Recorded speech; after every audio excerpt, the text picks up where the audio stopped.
find my glasses. No, Alright. not it. Glasses. Alright. I believe we are live. I believe. See without my glasses. Oh yeah, that's. I can't DM without my glasses. No. It's okay. We're live, but it's that scene from Johnny Bravo and the Scooby Doo crossover Yes. where Velma lost her glasses. Yes, with they a nice bashed twist. into each other. Yeah, my glasses. I can't see I can't see without my glasses. My glasses. My glasses. I can't be seen without my glasses. I can't be seen without my Anyways, glasses. welcome people. Welcome everybody to episode 37 of the 36. Looming Shadows of Cidria. 36. Jeez. 36 episodes. Alright. So, last time we were here, the group went over to the Sacred Fort of Azneth, and they got some information from Ten-Eyed Jack and a riddle, as well as the group managed to get some information on the whereabouts of the tribe of Arzen. After they traveled to said tribe of Arzen, they noticed that there was supposed to be a 6th tower that was supposed to be built, or was in construction at some point, but for whatever reason the construction was never completed. Lost the time. And they, yes, they also met the current leader of the tribe by the name of Moon Windcaller. And after a bit of discussions, Elrin received a letter from someone by the name of M, which he later found out was to be Maria.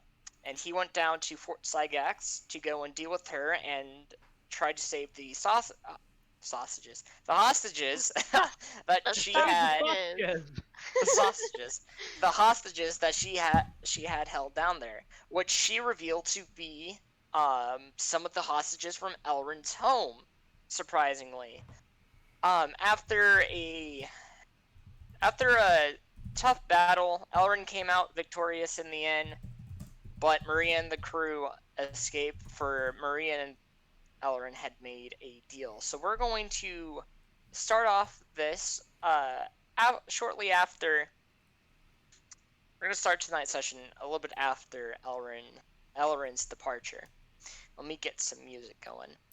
Am I needed right now? Because I actually kind of need to go to the loo. Not right yet. You have your time. I'll make a quick BRB and just use the loo. Alright. So currently right now, Garrick, you are currently in the middle of meditating with Moon. Alright. I feel like I can feel the hatred coming my way.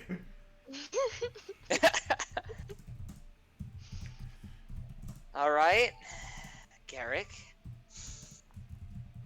We're gonna start off with an easy pose that is good for beginners, at least. What do I need to roll? I just need to do... you will need to roll... I'd say a Constitution to see if you can feel completely at peace. Razmir, are you going to participate in the meditation session as well, or are you just gonna sit there? She's gonna be there for a little bit, but then she's gonna leave. What'd you say, Deacon? Oh. Deacon? I said, wouldn't that be like an insight check? What, to completely do it? Well, I mean, to find, like, inner peace. Like, Constitution does not make any sense there. I was gonna say anything, but it's up to DM's rolling. Yeah, I suppose an insight check would be Alright, self-insight. then. Alright, self-insight. Self-insight. Don't know what I rolled. Okay. Something. So as you go and copy the form of the butterfly form, as her, you begin to, after a moment, you begin to feel some slight inner peace, but you are still having troubles finding complete inner peace. There's a lot of negative energy blocking your path, you feel. Oh, most definitely. It makes sense. Just breathe in, Garrick, and breathe out.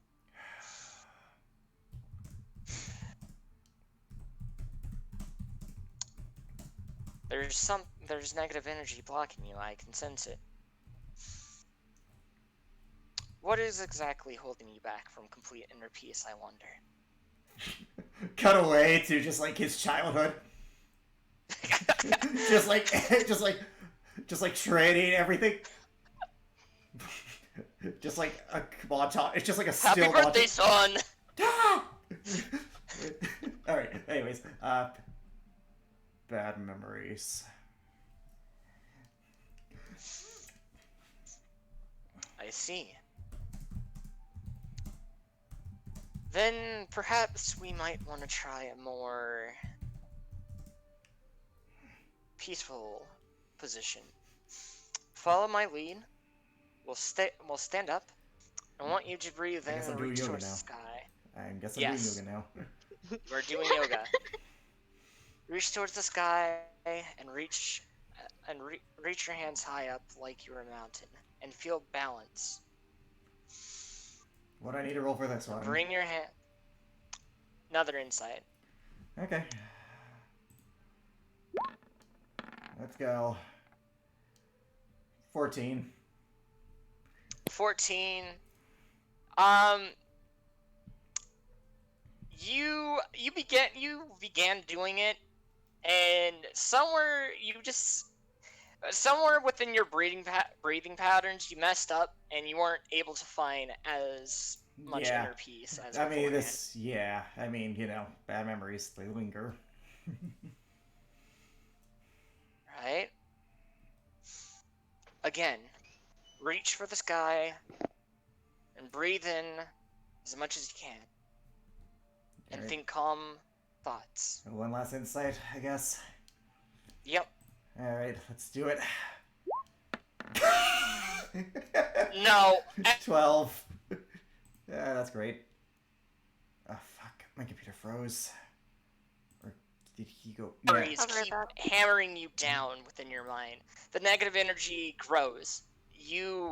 As you are breathing in, you kind of just stop and just quickly let it out. Alright, maybe that might be too much for you. Bad memories tend to linger. That they do.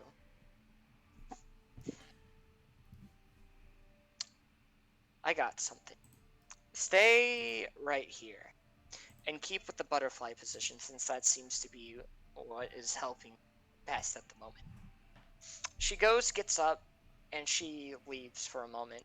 Roll me an insight with advantage. Okay. This is going to be either really good or really bad. There is no in between.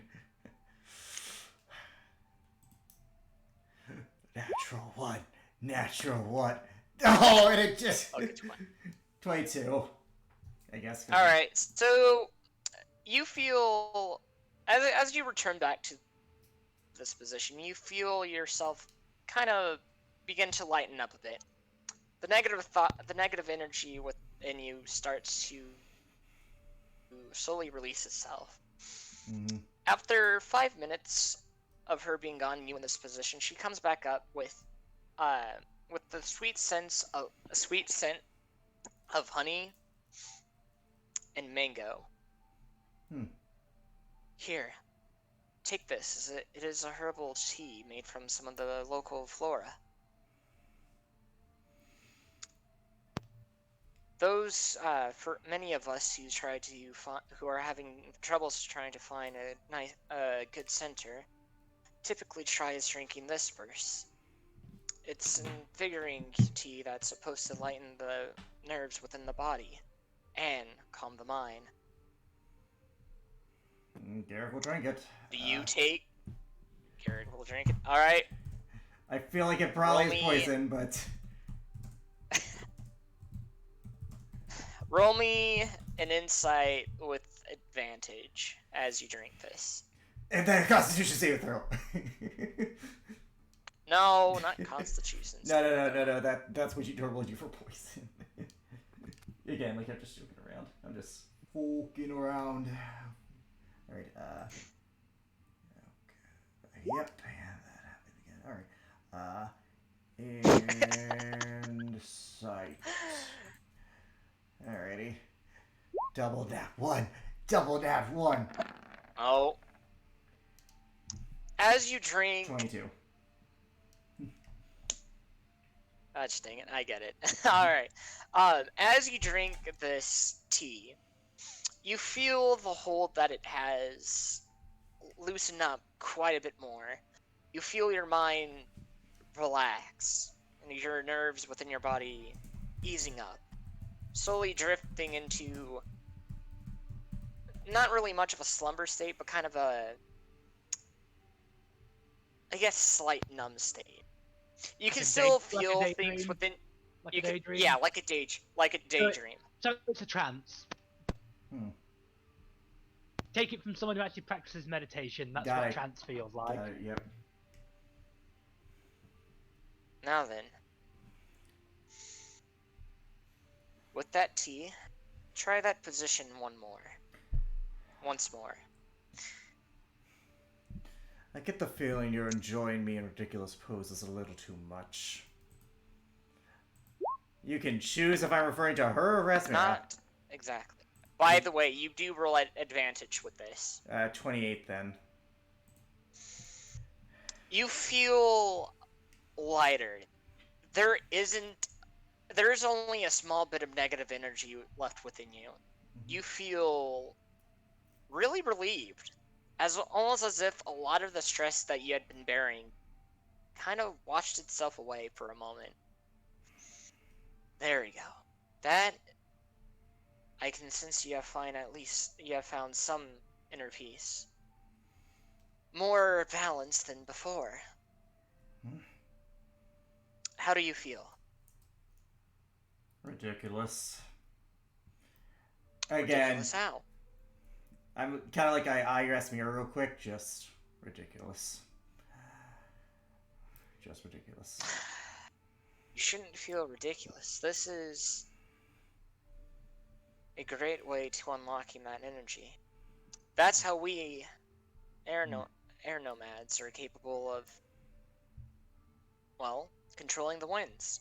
She goes and reaches out her hands as her eyes are still closed, and you feel the air around you kind of condense and starts to become heavy. And then immediately, just like that, as she puts her head down, the air lightens up back to its normal.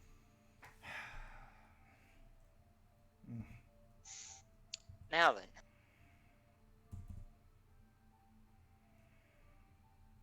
As you're sitting there breathing in and out, I want you to try to see if you can't control the air around you a little bit. What do I need to roll for that? That, I'd say roll a wisdom check. That makes sense. Alright, let's go. Natural 1. Okay, Oh, damn it! so- Natural 20. 20. Damn it. I'm kidding. Let's go. As you sit there and breathe in and out calmly after a few pacings of it, you manage to stop the air a little in front of you and kind of transform it into a small ball. And as you exhale, that ball disappears into the wind that blows by. Good job. Sign tells me you're not going to teach me more than that for the time being. I'm sorry, I need you to repeat that. You cut out. Something tells me that I'm not going to be learning more than that until you speak with Solace. Yes, that is correct. Which, by the way, she goes and gets up. It is time to go and fetch Solace. I feel as though she's been waiting quite a bit. Feel as though she is ready. You know, just several sessions when I wasn't here, but whatever. By the way, out of game Solace, do replenish anything that you have on you. Okay. Like health, stuff like that. Yep. Because you would have had time for it. Already done that. Alright. Korvac, Probably want that sheet up while I'm thinking about it. what do Yeah. you do during this time? Because you last session you did say that you would oh wait, no. Yeah, Korvac left. Yeah, I just like did brief. I didn't do anything major. Just Korvac decided to leave and go down there with Moon's assistant. Well, Up to the Dwarven Kingdom. no, not to No, the Dwarven Kingdom. You guys aren't heading there yet. You're still in the tower. He went to go and make some tea, and Korvac followed. Yeah, we went to after the. him. This was on the way to the Dwarven Kingdom, so we said fuck it and went here, just because we needed to get Solus things done as well as investigate some other things. So it just happened. It was on the way, so it was a matter of convenience at that point. Okay. Okay. So, where am I? You Azneth Ruins. You're currently at the Azneth the Ruins. And what was the last thing that you had my character do? Not do meditation and didn't make a concrete plan because that would be because like that is not something I could do. I just didn't think Korvac would participate in meditations. You would be surprised, actually. I guess I would be, but yeah. I mean, he's a cleric. His form of meditation would be praying. Yeah, but this isn't praying, and also this is with a different god, so like it did also kind of feel like kind of against, you know. True. Yeah, like this is not for Nami. This is for the dead wind god, so it just kind of didn't seem right for Korvac to do that in that moment. Yeah, but who says he has to pray to whoever it is? Yeah, I don't know. Or meditate to. Yeah. Yeah, but Yeah. you get the idea. Yeah, I get the idea. So yeah, what he wanted to do is and I think also because I think it's gonna be relevant to last time. Resmira disregarded her princess title. She did not like that, so that's just some stuff for you. It's kind of nothing new. Yeah. I guess. Okay, I just figured I'd let you know.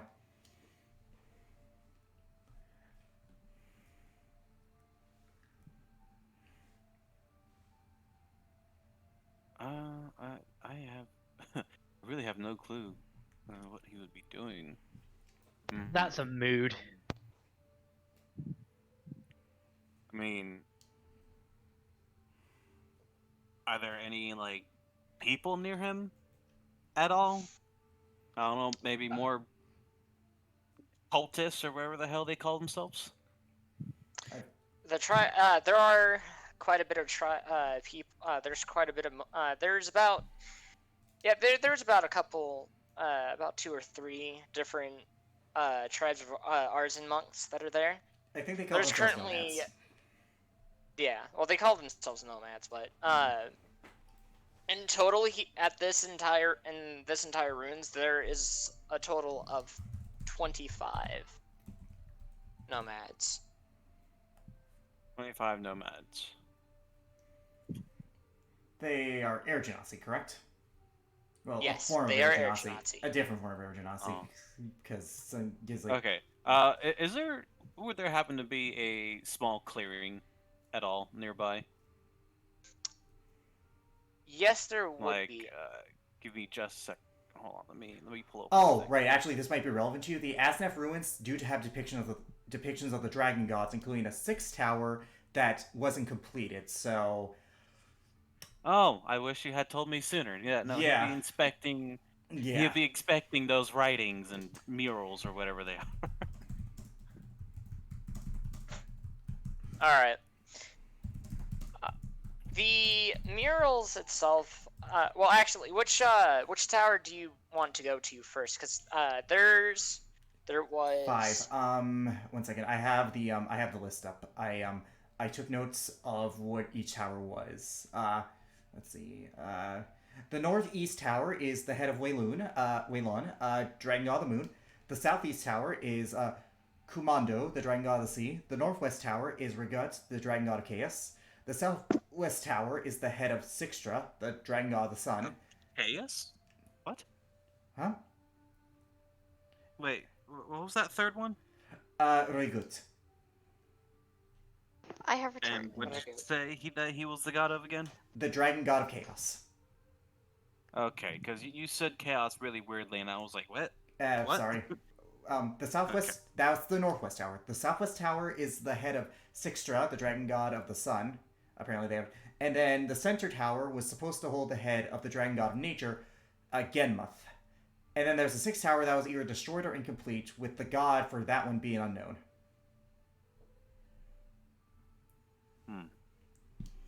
Well, I guess depending on how long it takes, he's gonna start with the moon and make his way through the other ones. All right. So, as you approach the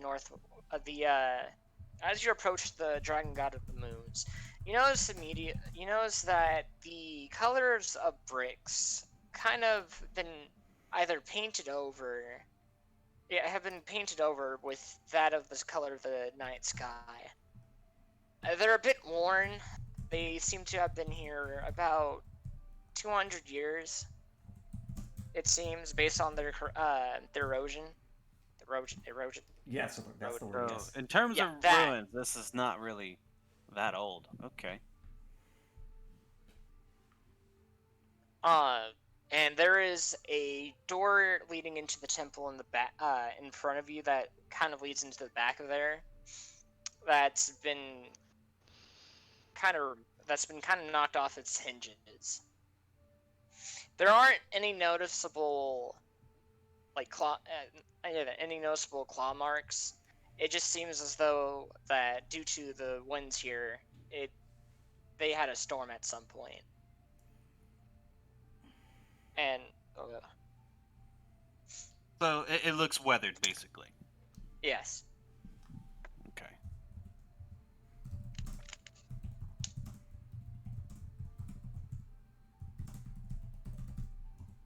Well, I guess we'll go into the tower, unless there's more stuff to be found outside.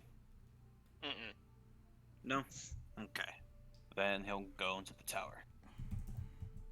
As you enter into the tower, you see Man, roll 20 you see a sucking. you see a staircase to your left that kind of leads up in a square-shaped pattern, almost like the center tower. But leading up it, you see engravings of the dragon god Waylon and some of her stories. One of the most noticeable ones is a tale from your guys that's most popular from your guys from the region of Borikari about Waylon going over and brightening up the moon sky to help a hero of sorts to traverse his way across the lands of Borikari to go and defeat a dark force.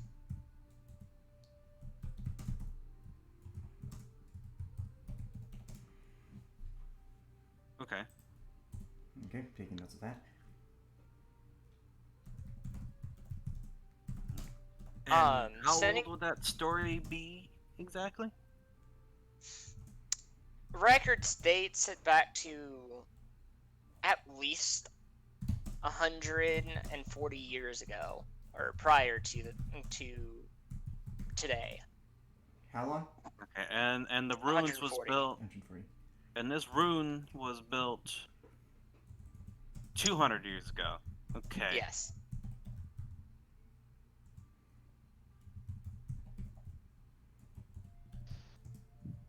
Okay, so that means the tower had to be built after. Okay. So the tower is even, or at least the murals on the tower is Yeah. at least a lot more recent than. Makes Like sense. so, I mean, okay. they could have. I mean, like Yep. they could have built the tower and then add depictions of stories as time progressed. Like maybe that was the intent. True, Yes, but I that mean- begs the question: how old are these dragon gods? Yeah, I mean, Sixtine Chapel didn't have the art first. It was the Sixtine Chapel first, or whatever one Michelangelo worked on. True.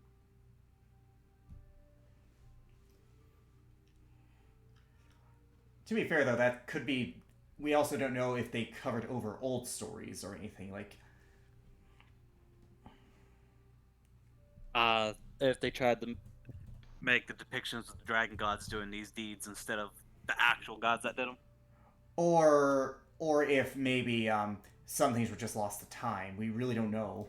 I mean, I mean, a lot of things change through time. Just yeah. depending on the story being told, it could change and be adapted to whoever's telling the story, Yep, and and it depending changes through on that. Mhm. whose side is telling the story. Yep. And also, these aren't like well kept. These are ruins, so maybe there's older history that's just been lost. Maybe. Yeah, like I don't think we should make assumptions on their age just yet. The tower seemed to go down at all, like probably underground, maybe. No, there doesn't seem to be any Okay, so hatches that leads underground. okay. I feel like if there are secrets to be had, they would be down there. So, I guess Korvac will open up his portable spool, and he's going to pull out his journal and start writing the stuff down. Alright. Does Korvac eventually decide to traverse up to the top floor of the tower? Of course. Figured I'd ask. So after a bit of writing, and as you walk up the cold stones, the engravings of stories starts to kind of tone down a bit. Now you see more of tapestries and flags, and to some degree, and even more paintings of Waylon. But when you get to the top, you don't reach the very top of the tower like you had thought. You reach the top room that's been enclosed with a circular staircase leading to the top hatch that leads to the roof. Inside there, you see engravings of yet another story, but one that you're not familiar with. From what need you to roll me a history check to see if you can't read the translations of the text that is written on the wall.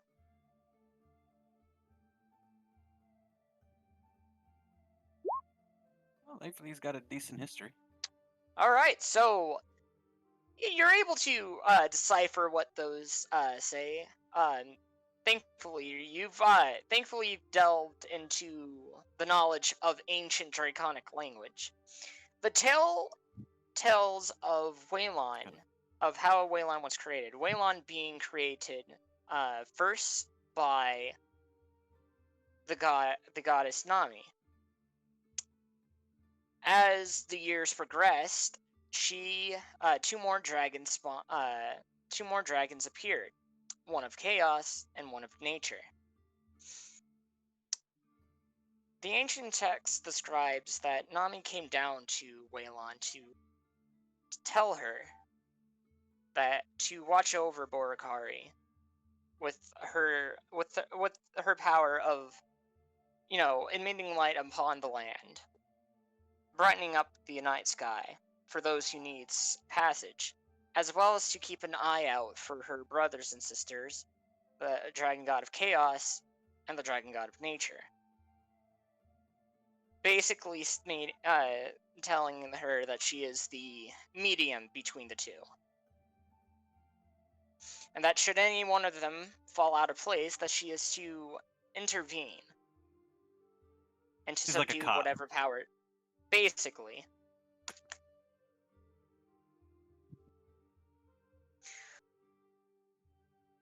Based on your history as well, you would have heard rumors of plenty of old ancient texts being lost in a shipwreck at one point, but never were those rumors to be pointed true. Rumors to be confirmed or not. Yeah, pirates. Anyways. Now, I think Nami did mention that the dragon gods were actually a recent creation. I think she did mention that to him Well, before. yeah. Recent can mean a That's lot of things to when a it god. when it's coming from Well, a yeah, god. for a god, yes.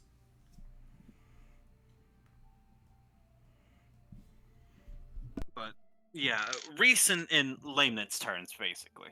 Mhm.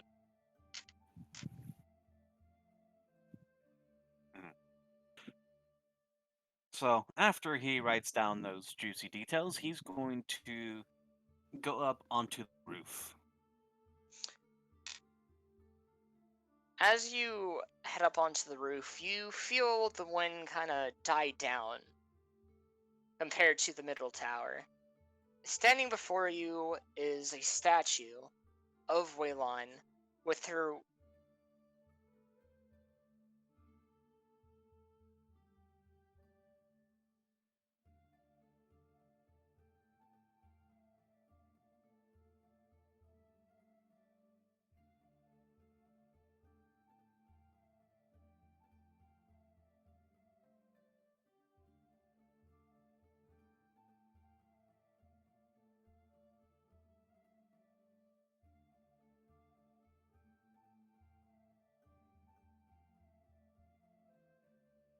the ground beneath the tower.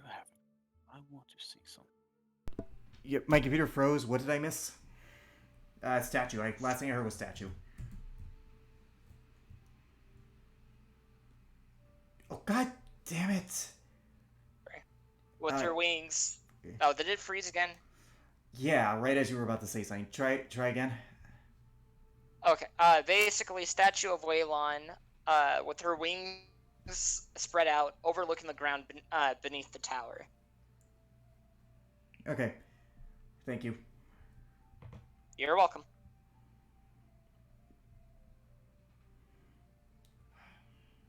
And you said that it's not that windy up there, right? Nope. Okay. Let me check my inventory real quick. I think I have a couple. Because I have this spell, Commune, and this is supposed to be some sort of dedication to her. So let's see. I have a censer. I have 2 blocks of incense. So I'll use one of those. And then a censer. So basically, he's gonna get all priesty up in this bitch. All right. So he's going to pull out the incense and the censer. And he's going to actually does continual flame actually no, I don't think continual flame produces heat. Oh, I have a matchbox, who cares?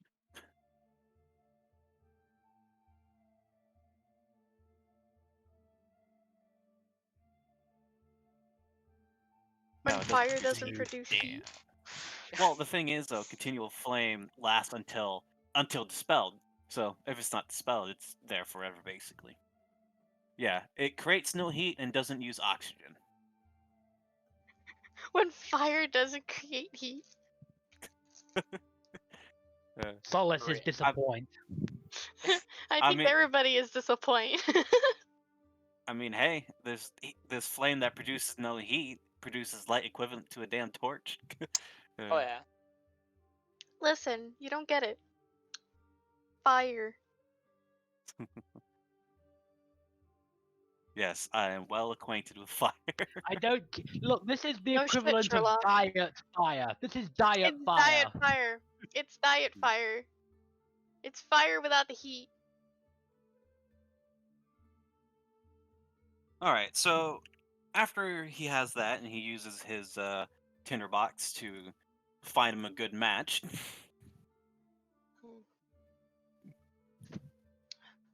he's going to kneel down and focus on the statue. All right.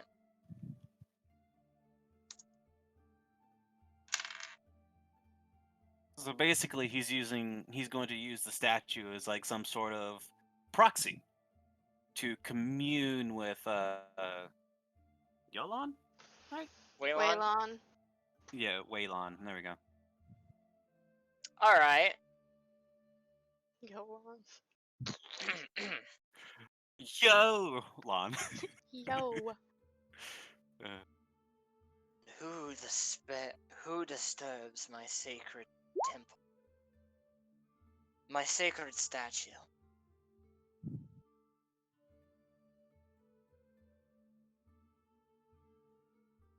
Diet fire. Are you kidding me? So wait, is this Waylon talking? Could be.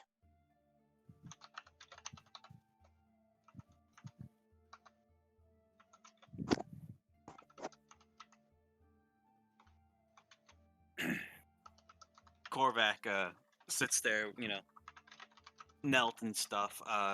He responds with, "I, Korvac of Alamari." Alimori. That is a name. That is a name that I have not heard in quite some time. I thought you were going to go for the Obi-Wan quote then. the the Alamarians have been around for quite some time. You claim to be a child of the Alamarians. What brings you to the sacred temple?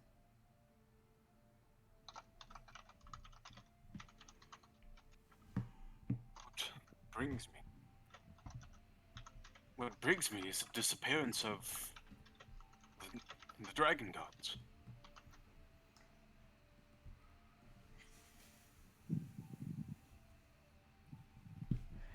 Yes, that one is quite an odd mystery. Well, with that, it answers his question that this is not Waylon. Upon which that I do not know. I should probably make mention that what you are speaking to, or who you are speaking to, is nothing but a fragment. Oh. Each of my brothers and sisters have left some form of fragment here for those who wish to commune with us while we are absent. This was an emergency plan that was put in place in the event that any of us were to disappear, and it seems as though that has happened. Wait. Huh. So then, Korvac of Alamari, what is it that you wish to ask?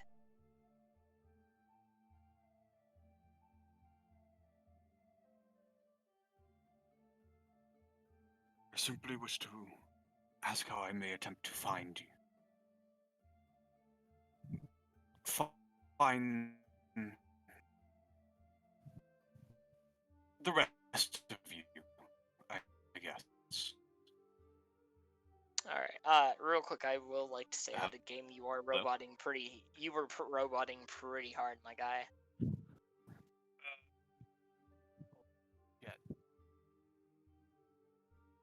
Oh. He left.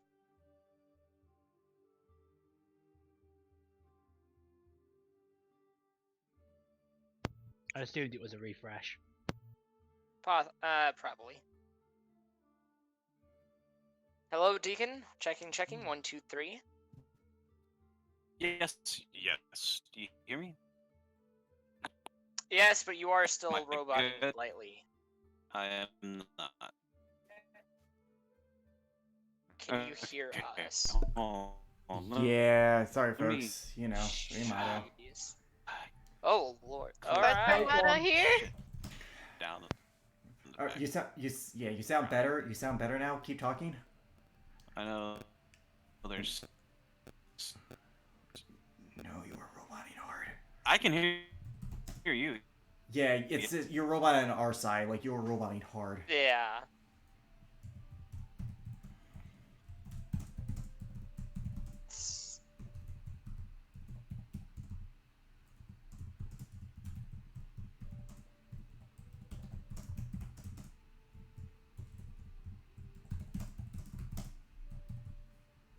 Oh boy. We apologize, folks. You know, par for the course here. So, a fragment of the moon god. Yeah. Interesting. Quite curious.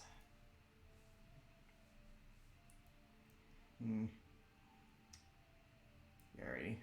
Deacon, are you there? Can you hear us? Hello. Alright, if you can hear us, you're silent on our end, so I think you might have DC'd. Not sure what's going on. This might be a bit of a big brain mode, but I switched to the crappier internet since no one is on It's it. actually working better. It's actually working better. It is working better. Right. Okay. Big brain much well. Back it. Funny that I had to use the crappy internet. Irony. Yeah. Anyways, keep going. I'll be muted. As for how you can find us, there is only but one way that I know of as of right now. Or at least that was left with me.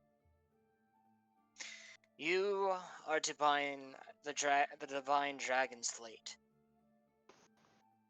However, assuming that since I'm being communed by you, it seems that though the dragon slate is not currently at my temple, my main temple, that. We have visited your main temple, and there was nothing. It's nothing. Please tell me that we probably overlooked some magical rock. No, I'm the one who figured it out, actually. I was like, wait a minute. There was a map on the ground. I was like, this is a locator, but we didn't have the thing to find it. It's not there. Trust me. I looked.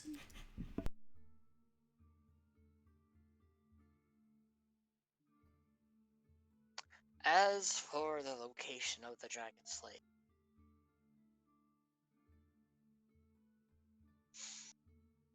my sisters and brothers, we all came up with a couple of different locations of where we could hide this place. However, not one designated place was decided. Instead, we all chose one area, and whoever could go and get to it first in the event that we needed a quick escape, that was to where it would go. If you are to look for mine is residing somewhere deep in the western side of Boracari, hidden deep below in a cave. On the western side, towards the sea. That would either leave it in the Dwarven Kingdoms or, well, most likely in the Dwarven Kingdoms. However, naturally, I cannot guarantee its safety or it residing there. Now, who knows who could have gone through and touched it if anybody were to stumble upon that area, but we made sure that each area that we hid it at was kept in an area where people won't typically just look for it. Now, if I may ask for correction here, make sure I'm not getting anything wrong. You did say that this is but a fragment of you within the statue, am I correct? Yes.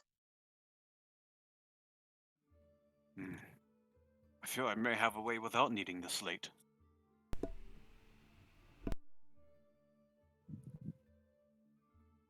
Oh?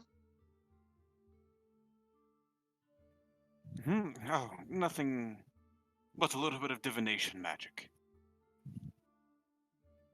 And with a fragment of the being I'm trying to find, surely It will give me at least some results.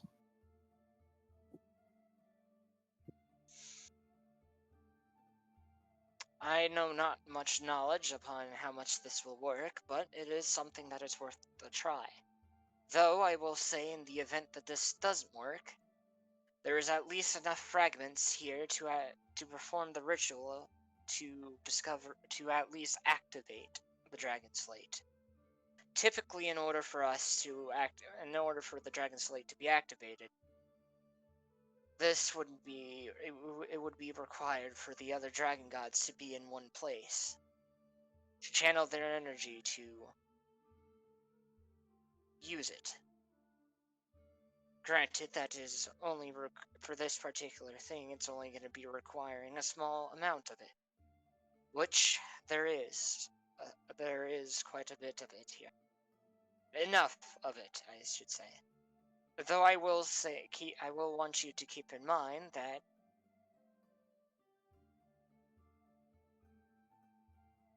if you are truly looking for us, know that once you use the energy of these fragments, that will be your one and only time use.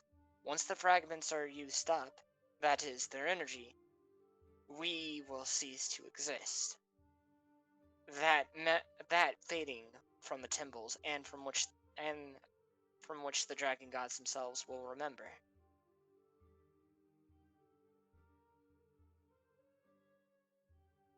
So do not be surprised if the dragon god, if you were to speak to any of the other fragments and you went and did this particular thing with the Dragon Slate, and when you find, when and if you find that me and my brothers and sisters, that we may not remember you at all.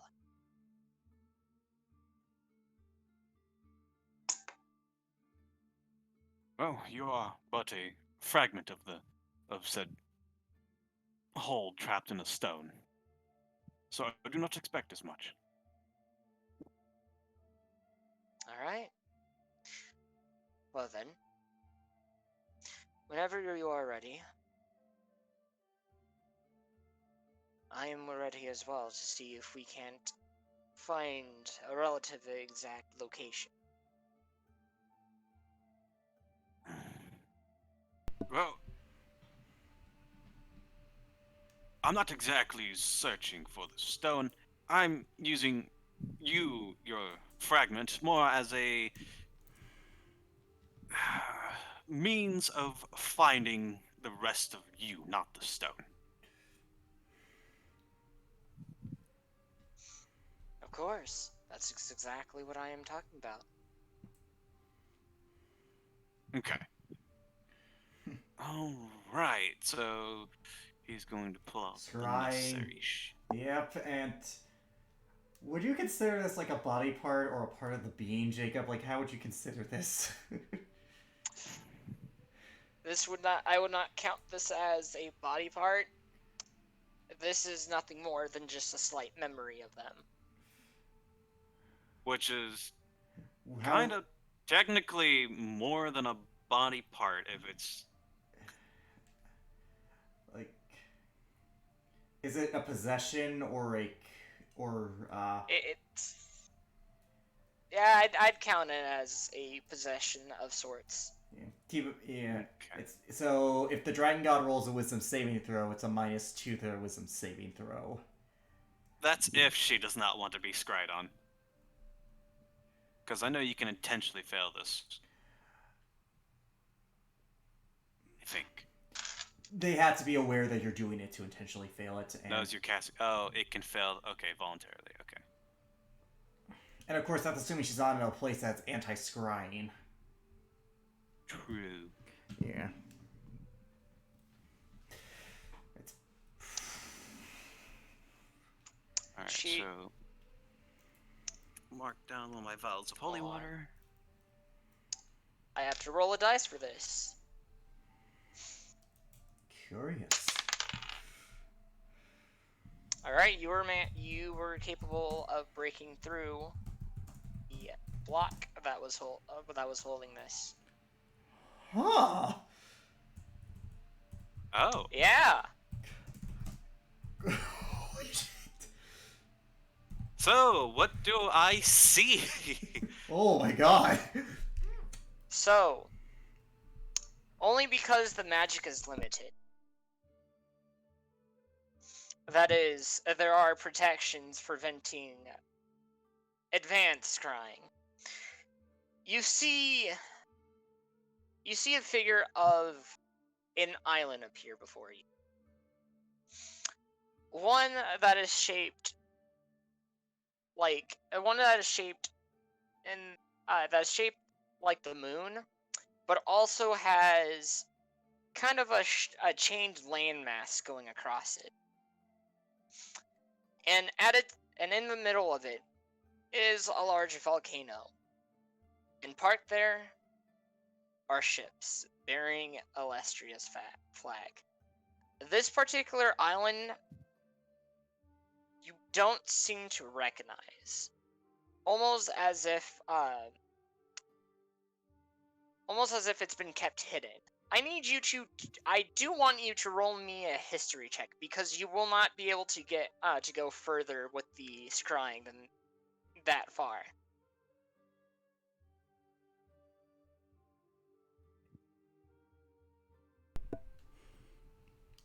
Come on, I believe in you. Guess that's fair enough. Ouch. Oh, I believed in you. Oh. All he knows is that it's a damn island. Yeah. It's better than nothing. That's shaped like a moon with chains on it. And a volcano in the center. That's And a unfortunately. volcano. And actually, if we do take a look at a map, that shouldn't be too hard finding a volcano with an island on it. That's assuming it's on a map. An island with a volcano. That's assuming it's on a True. map. Alright. Yeah, that's unfortunately you don't recall anything about that island. You don't even recognize it. Unfortunately, that's all you're going to be getting from the scry. It's better than what we had. We can't be mad, but that is a lot better than what we had. Now, I know someone who has a better history stat than I do. And goddamn sending is fucking awesome. Oh my god. Oh my god. Yep. About to use his lovely mother. Hi, Mom. Quick, need to use you as a library real quick. Keep in mind. Please, I need to use your 300 plus years of life to Right. fight this out for me. Right.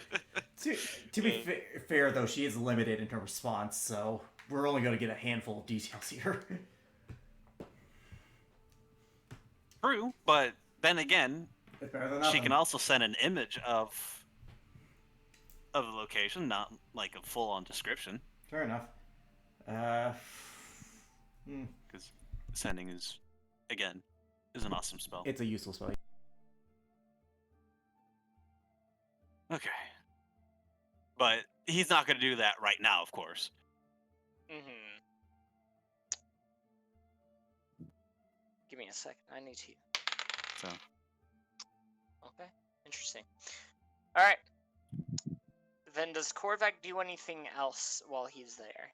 Or does he continue to try to commune with Waylon? Oh, with the fragment.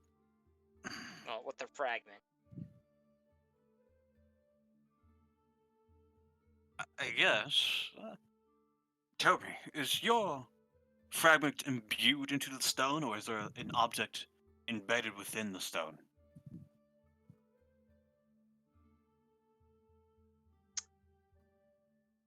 Yes. Our fragments are imbued with a stone of sorts within the statue. Each of us, as dragon gods, have to contain our powers in some sort of way.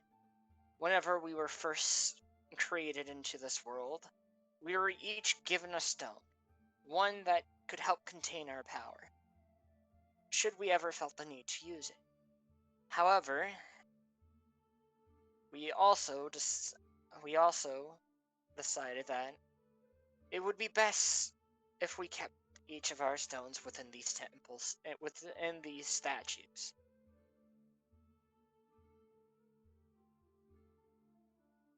these stones can hold great power. So much so as, well, you can see, I can hold a fragment of our own memory within the statue. Oh, I might end up doing some sacrilegious shit here soon. I prefer you not to do that. Don't do it, No, Helwick. that was me out of character. Okay.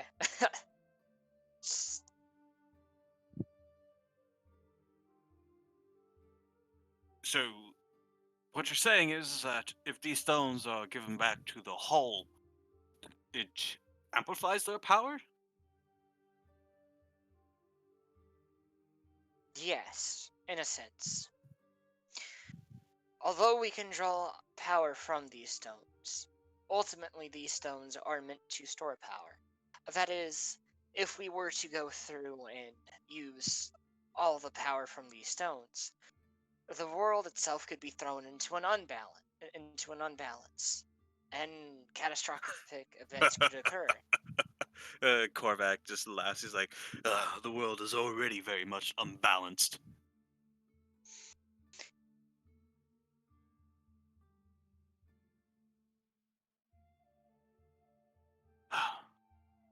Though I fear that I will need to do some desecration to ensure that the gods are freed. Surely you will be fine with me removing the said stone?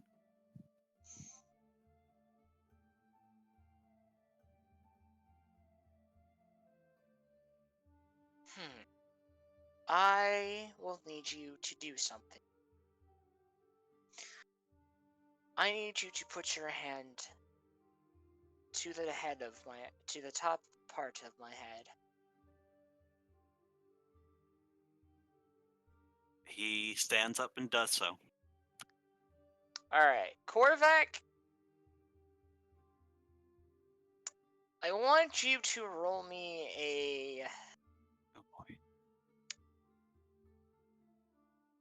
Roll me a wisdom check. She's going to require you to kind of put some of your, to use some of your cleric power.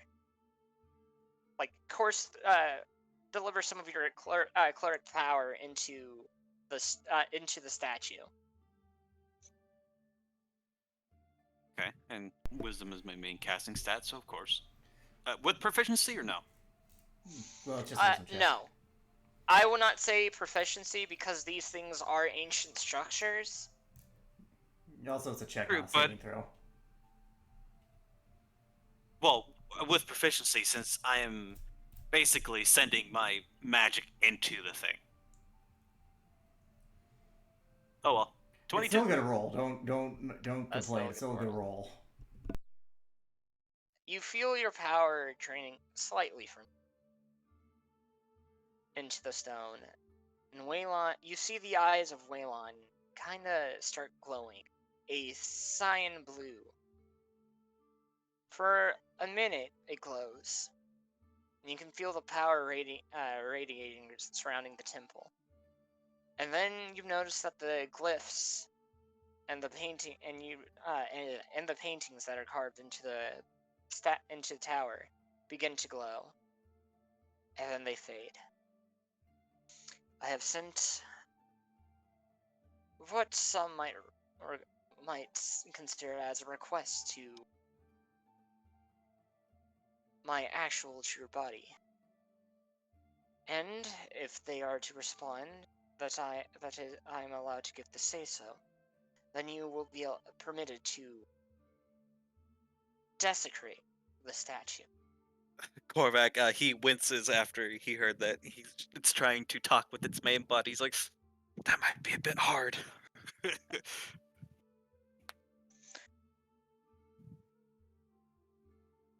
After a few minutes of silence, she responds back with, okay. You are permitted to desecrate this statue. And we are going to cut over to Brasmira then. Brasmira, is there anything you wish to do? After attempting to meditate herself for just a small bit, she's just going to explore the encampment entirely. She's Richard, just you are going. echoing. Am I? Yes. Sorry. Hey, Richard. Oh, hi, Richard. Mhm. She's just going to explore the encampment entirely. Oh shit, Richard's in here. Alright. Oh shit, Richard's in here. That's. Oh, I just now noticed that he was actually inside the Roll20 game. Welcome, Richard. Richard. Are you staying for the whole session? I will try. I have been working, so I am rather tired, but Mama raised no bitch, so I'm here. That is fair. Alright. I'm gonna mute whenever I'm not on, just so there's no echo. That's fair. As you explore the rooms around here, you notice that. Actually, I want you to roll me a investigation. Oh, actually, would you go and check out? Are you going to go and take a look at the incomplete tower? I'm going everywhere, so yes, also the incomplete tower. I'm being a nosy bitch today. All right. I want you to roll me an investigation check. Okay. 21. Okay, so as you explore the ruins surrounding the tower, you notice that some of the ruined buildings here used to be kind of forts, more so watchtowers. Need you to roll me a history check real quick. 15. Okay, so based on the knowledge you've been able to gather, the island of Azneth was once ruled by a monk king about 400 years ago. He had a great empire at the time and used this place as kind of as his home capital away from the mainlands. However, during that war, his empire fell, and a lot of the land at the time was put into ruins, only to be rebuilt 200 years later. As for the tower that was incomplete, you see a symbol on one of the blocks. A half of what looks to be a circle, semisphere of sorts, and in it has two lines, kind of going in an X mark.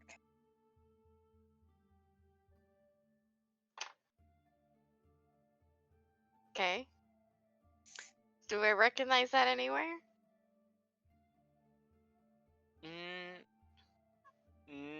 Roll me a history check again.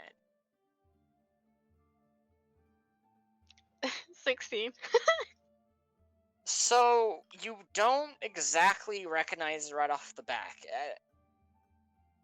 After staring at it for a few minutes, you do begin to see the shape of either a kind of a ball of snow, or that of a clock. Roll me another investigation. Oh, well, actually, if you wish to continue investigating further, then roll another investigation check. 15. 15. You spend around 20 minutes searching to see if you can't find the other piece that was supposed to be stacked on top of that brick. Fortunately, you can't seem to find it. if that was a finding thing, I could have had Anesh help me find it. Ugh. Too late. I already rolled. Well, I'm going to draw this into my journal just to keep a record of it. Mm-hmm. I'm going to try to be as precise as possible with it. All right. Is there anything man- else special about this one place in particular other than that symbol? It doesn't seem to look it. It's just a thing. Okay.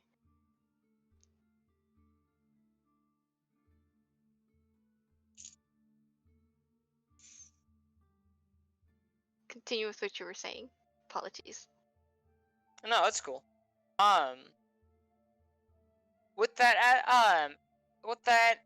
based on the rest of your surroundings, there's actually,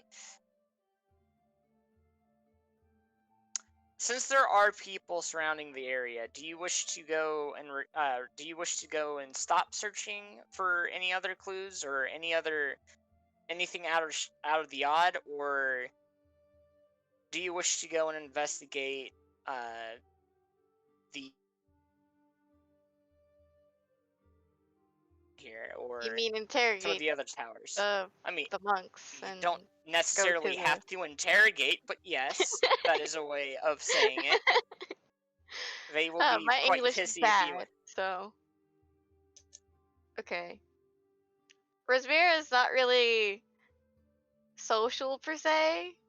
That's the Mhm. last thing she want to do is talk with people, other than the people that she already knows. So I'll most likely be still searching for clues before going elsewhere and exploring elsewhere. All right. Then roll me one last investigation check for the surrounding area. 18. Fortunately, you aren't able to really find anything else surrounding the area. Okay. No matter how hard you look, there just doesn't seem to be any trace there. Alright, Solus. You there? Yes, hello. Alright, we're gonna cut to you. Okay. Second, I have particular song.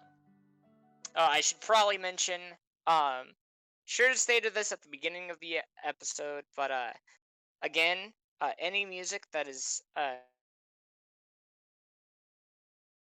used in this particular session is not ours.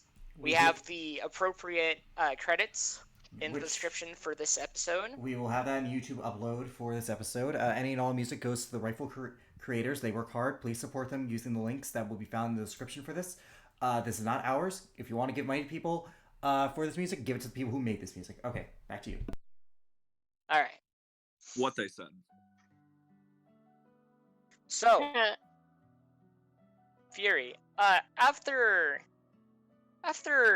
a good 10 minutes of resting, you see Moon Windcaller, and I'll bring back up the you should actually have it in Borokar. And give me a sec. I'm trying to see where I can find it. Where did I put it? Found it.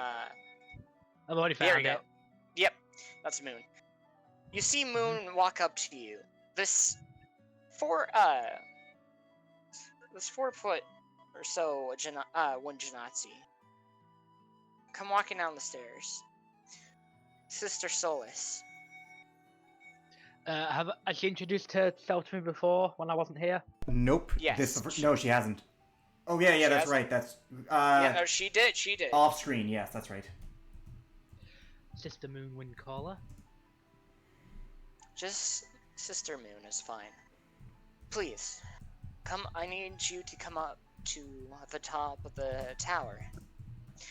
It is time to begin the ritual before. Oh, wait, which tower? I must ask of you of the quest that I have for you to do, as some of the main landing people would call it. Solace nods and would follow her. Which tower are they going up? By any chance? They're going up the middle tower. Okay, thank God, because I don't want them seeing Korvac just. They just walk by smash Korvac? this fucking statue. They just walk by Korvac? Hey! Hey! Real quick,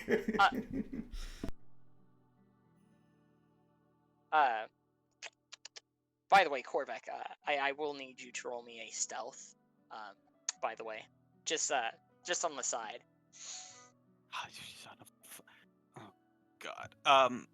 Okay, so before I decide to smash up the statue, I'm going to cast enhance ability on myself. That is fair. Wait, no. I have the silence spell. I'm just going to use the silence spell. Okay. So they can't silence. hear the sound of me smashing the damn thing. Oh, well, it's not so much they hear the sound, it's more so if they can feel the energy of one statue being broken, because, well, it is a sacred statue after all, imbued with... We don't know what the fuck's up with these people. Well, actually, it's not the statue itself, it's more so The thing that's giving it power? That's within the statue. That's giving it power? That's giving it power. Yeah. They would still feel that from the center temple. They're spiritual people. We don't know the whole situation with them, so they probably have like a sense of this sort of thing, if we're gonna be honest here. Yeah, okay. I think I'll probably just use my enhance ability instead, because my stealth is absolute fucking garbage. Okay. So, yeah, casting enhance ability, give me, what was it, Cat's Grace? Fucking no.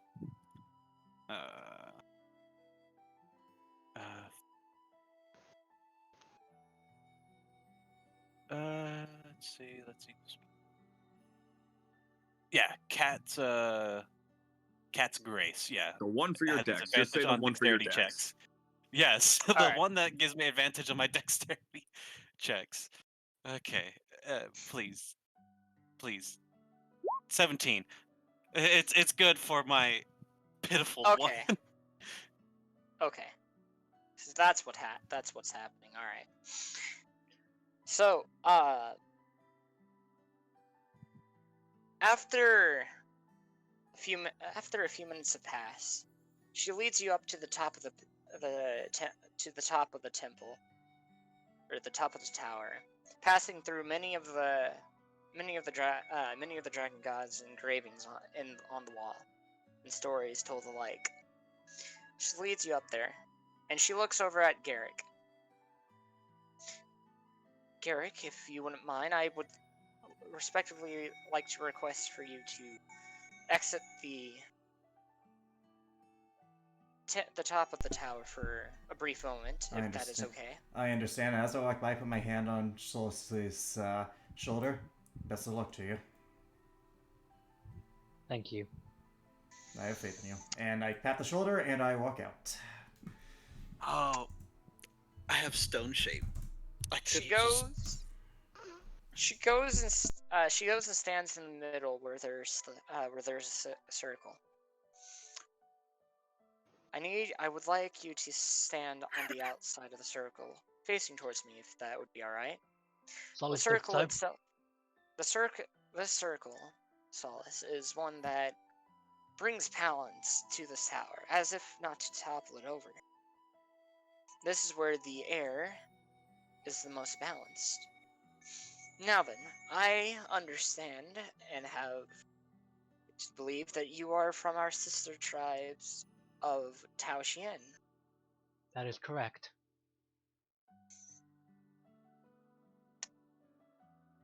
And I have been slightly informed that you have been given full trust by those who are the current leaders of the Tao Xian tribe.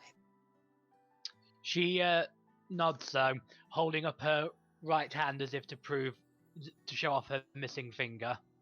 She goes, puts her hands out, as if to stop you, and shakes her head. Not the hand. Based on my history and knowledge of the Taoxian of our sister tribes, the Taoxian. Unless if this has changed, there should be something else that has been given to you. A medallion of sorts. Do you have the medallion of the Taoxian? It's been a while, but I assume he gave it me. He did. She nods and presents it. I see. Her eyes widen. So you are a trusted member of the sisterhood of the Taoxian. Hmm. Bet you have that medallion. Her eyes relaxes a little. Seems as though that we are to be called upon by the Taoxian. Am I correct? Solis nods and recites what the father told her to tell the other tribes. It's been I quite a long understand. time. It's been quite a long time. Forgive me for not. I will look at my notes to see if I can That's find okay. it. Well then, if that is the case, you are the messenger of the Taoxian. The messenger of the sister and brothers tribes of Lysilva. Which means I have information I wish to bear to you, if you do so wish to receive it. I do. Information regarding on how to control some of the winds. That I can teach you some basic maneuvers, or basic movements. As well as if you wish to learn the history or what became of our Lord, our God Arzin, then I will be more than happy to share it with you if you do so desire to have that be shared. It would be a great honor. All right. However, there is but one thing. Your stance, or I should say, it bears one that has slight heaviness, but also that bears narrow-mindedness. Am I correct? I was once sent out from the Tao Shen to learn more because I was overly stubborn, shall we say, in my pursuit of justice. I understand. Well, let me give you a brief history, I guess, about the tribes of Arzans. We are those that try to keep things in balance. We prefer trying to obtain a peace of mind, a balance within ourselves, being able to flow in and out both negative and positive energy into our souls. Now then, that is where my task for you to come in. I, and just like the other two tribes, will have a task for you before we can give you the information that you wish to seek, or that you may wish to know. My task is for you to bring, well, balance in how you see fit. To let you be the judgment upon which you are to be tasked to judge. To the east, well, before I continue, do you accept this task? I do. Alright. Come with me. She leads you towards the eastern side of the tower, overfacing the eastern sea. You see the cities down over in the horizon. The city to the northwest, and the city to the southeast. Quite opposites of one another, it seems. Well, if you're speaking geographically, that is certain. Are the opposites in more ways? That they are. To the left, from our position, resides the city of Gaul. And to the east, well, the south, the city. Give me a second. I have the proper pronunciations because there are two different pronunciations for this. Right. The first one, Gaul. That's Gaul. And then to the south is Gaul. I see. Directly south of that. They were once a city that was unified. One that resided many people from many different cultures. However, as the years went on, that began to fade. Two promising children took their parents' position in leading the city. However, many have rumored that none is for certain who took the most power, but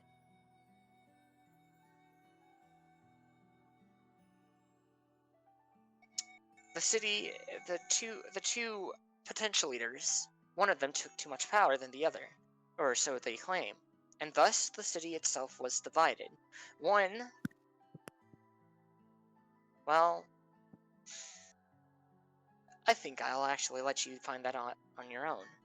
The city has been divided for quite some time. Almost as if there's a mini civil war, though there has not been bloodshed. Not yet. I need you to go there and take care of the situation as you see fit. Though do know that we, although not with you, will be judging you every step of the way, in the hopes that you make the right choice. But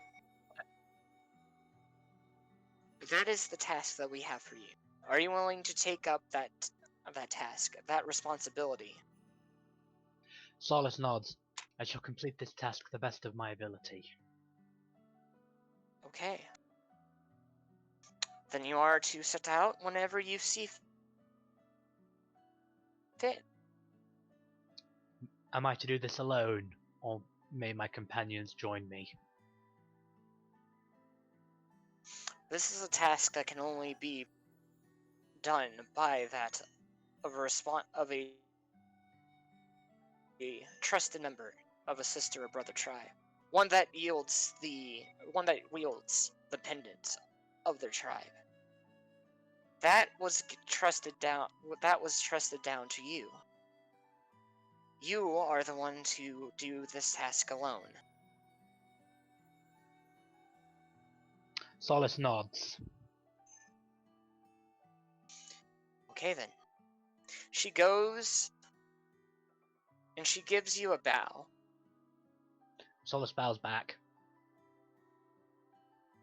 Then your task has begun, Sister Solace of the Tao Xian. May the gods of Silvo watch over you. May they watch over you as well. With that, she goes and sits back in her meditation. Solace, I wait outside the you- temple door for her, for the record. out of curiosity, do you take any time to prepare yourself for the task ahead? Solace probably would. She would take some time to, to compose herself, to think through how best to solve this task. Just to plan ahead, maybe jotting down a few things. I'm sure she's got a notebook somewhere to jot a few things down. Okay. Not that it matters, but for anyone, if people will stumble upon her writing later, and it's a quirk of hers that she mostly writes in Draconic. She can write and read Common, she just prefers to write and read Draconic. I can read Draconic, but Garrick is waiting outside the temple for you. So when, after composing herself in the chamber for a moment, she probably would spend a little while in meditation. She then would leave to go and see Garrick. Says, I believe she will be ready. At that point she remembers and returns back inside. Sister Moon, if I may speak with you one more moment. Of course. Come, sit. My She does so. sister. She does so, and will say, if means anything, this party that I've been traveling with, they have my full trust. They're good people.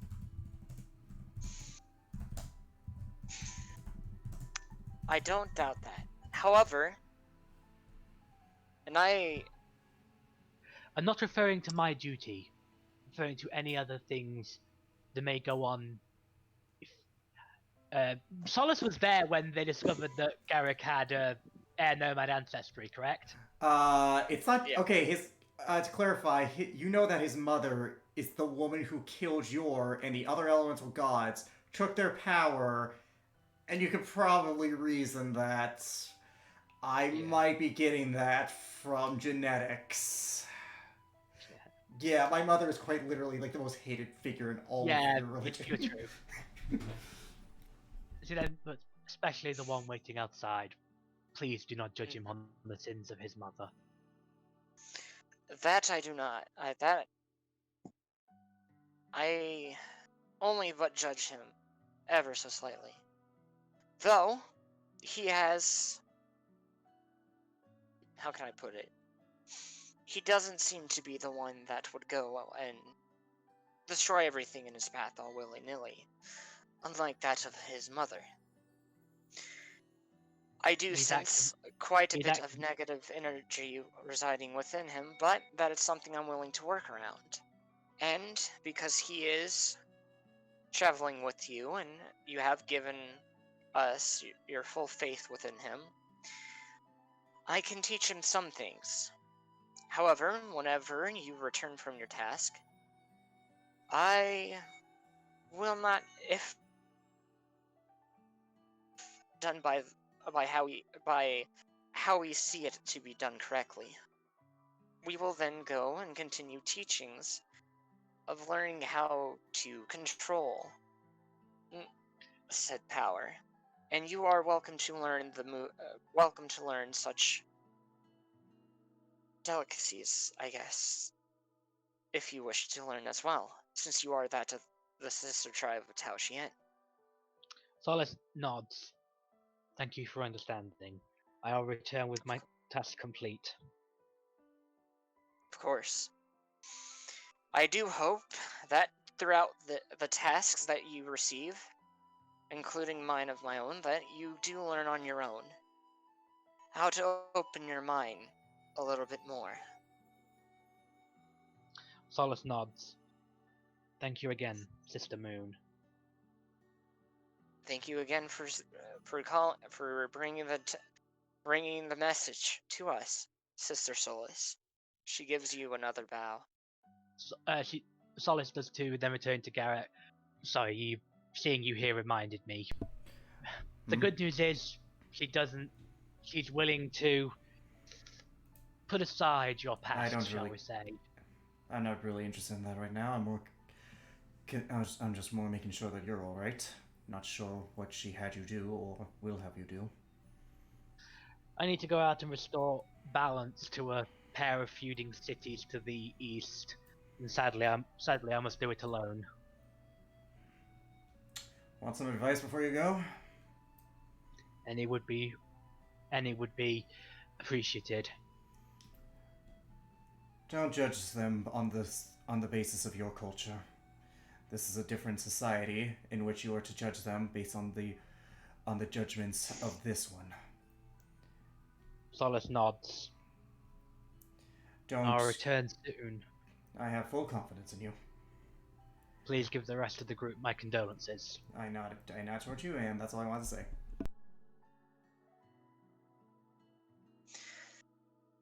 After how long?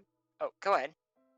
So Solace will then spend probably about an hour doing various things, pre-planning. Thinking like, okay, where do I go? Who do I talk to?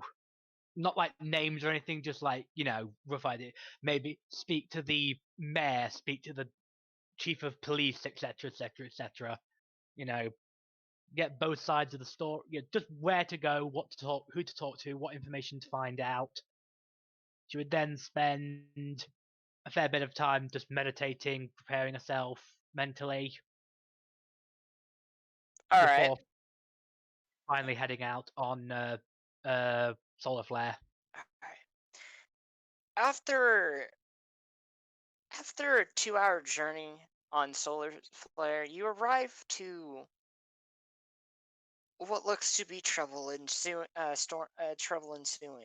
You see the large, tall gates of Gaul City, and you see an angry mob, and leading in the middle, on top of some boxes, is. Let me grab it. Where is it? I have it right here. Let me grab my notes real fast. Gaul City or Gaul? The left or right, Gaul. basically. Go left With an city. H. Right, Okay, left Gaul City. Okay. You see, standing in the middle of the crowd, a 7-foot young-looking tabaxi woman,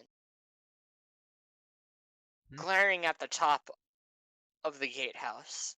Standing at the top is another tabaxi, standing at about roughly 8 foot tall. These are some And big standing cats. Well, tabaxis are typically a bit taller than They are regular both sized tall. humans. They are both taller than Solace. She's like 6. How that big? Is that 6'11" or something? These guys are big. And you see sprawled across the walls. You see what you could assume as the police force, not with arrows at hands, but kind of standing at the ready. They don't have any weapons out, but they are staring at the crowds. And the crowd, Yeah, roll me. they're on edge.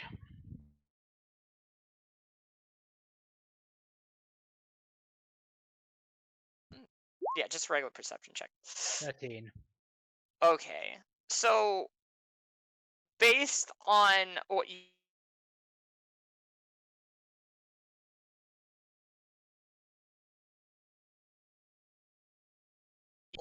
guys treat us unfairly, as well as we have sick. Please let us in. Coming from the crowd. Right. Solace will hold on, the crowd of go on. the crowd of what Oh, lag. Whoa, lag spike. Hello. That's a lag spike. Yeah, give me a second. Give me a second. Sure. I am having an issue with Roll20. My Roll20 completely zoomed in too far, and I'm not sure how the hell to flip and fix that, and I can't see anything. So we're on the regular map, so we're fine. Well, no, like he might not be. All right, go to the top right corner of the map. Go to the top right corner of the map. There should be a. Oh, your computer zoomed. Your computer zoomed. No, no. Yeah, no, it zoomed in, but like. Okay, in your taskbar where the website page is, there should be like a. Okay. No, it's at the regular percentage for zoomed in. No, I'm talking about Roll20 itself. No, it's not my computer. It's Roll20 that completely zoomed in on its own, and I'm. You know what? Give me a second. Let me try exiting out of the. There we go. Let me try re-entering into the game. Because I was gonna say try the reload the page, or maybe if you have done that, yeah. If you have a mouse plugged in, maybe try unplugging it and replugging it if the scroll wheel's gone mental. Alright, so from what I gather from you, the mob outside wants entrance into the city. Apparently they have sick. They want in. Where's that gif of the guy against the bars yelling, "Let me in! Let me in!" I'll find it. I'll send it to you.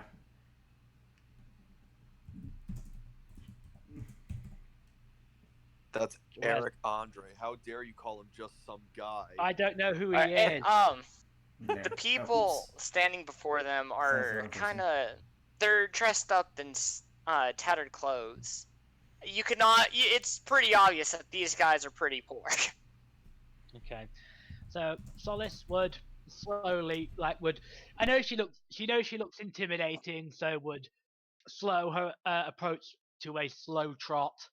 And I've actually done a trot, so I know how to do that. Let me pull her real quick. I'm pulling the image of this person, the tabaxi, the two tabaxis. Okay. This tabaxi is dressed in kind of a leather jacket almost, with Mhm. mini pouches strapped around And her waist, which and side is she has on? Is she the one on the boxes or the one in the tower? boxes. Okay. She has a couple of claw marks or claw scars on her face, and then standing Snoop. above in the tower, or up in the guard tower. Let me bring up the sky. For some reason, I feel Snow has appreciation for this character's pain. You see the tabaxi dressed up in luxurious red, kind of a maroon red suit jacket with a Ooh, gray, that's with much kind of a expensive. grayish pinstripes suit vest and a Having actually made one of those, the correct term is waistcoat. waistcoat. Um, a ruby. Okay, I was trying to figure out what the color, because like the color, Yeah, it's a red the stone. Either kind a of a ruby or a garnet. kind of a ruby red collar. I drew a blank for a moment. Yeah, so it's a red stone. It's either a ruby or a Mm. garnet.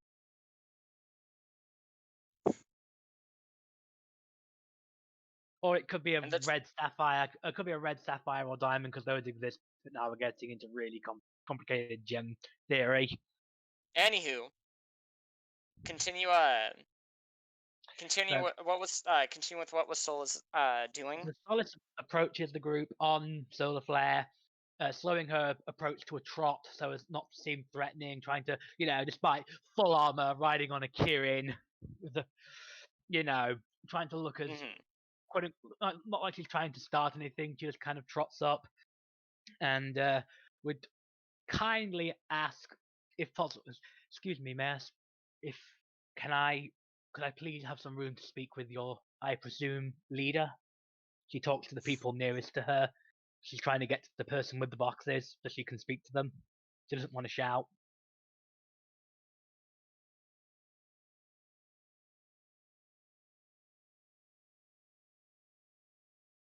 Am I lagging? Hello? Check. I don't think you're lagging. I think he might be on permagreen. Yeah, Yeah, he might be permagreened. Yeah, so look. Is he permagreen? Sorry about that. Okay, he's back. Okay. Welcome back. So did you get what I said? Yeah, I did get what you said. Sorry, someone. I was responding to someone within my household. Okay. This dwarf-looking of a man looks up at you and he's like, "Ah, you're gonna have to wait your turn. We're in the middle of a riot here." And you hear the young tabaxi woman speak up. "Brother, these people are hungry and starving, and we have sick and elderly here. Please, let us into your city." The brother then goes and speaks up.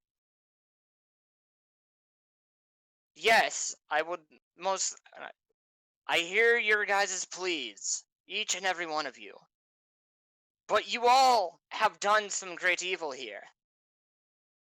And for that, the city of Gaul feels as though that you should be punished for such things. We can't just let anybody into the city, hoping that they won't do anything evilish or unlawful. Each and every one of your, some would call it brigadons, could very well come through here and destroy the city and hurt many different people. For that, we can't exactly let you in here, dear sister. Now, if you'll excuse me, if your mobs does not disperse, we will shoot warning fires.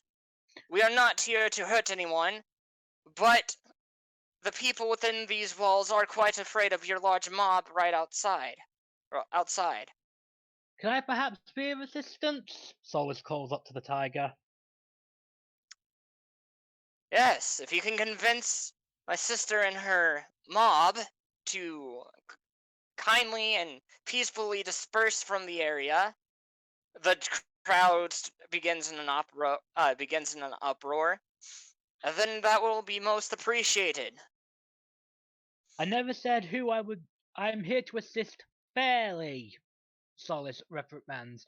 You claim that these people have done evilish things? Do you have evidence?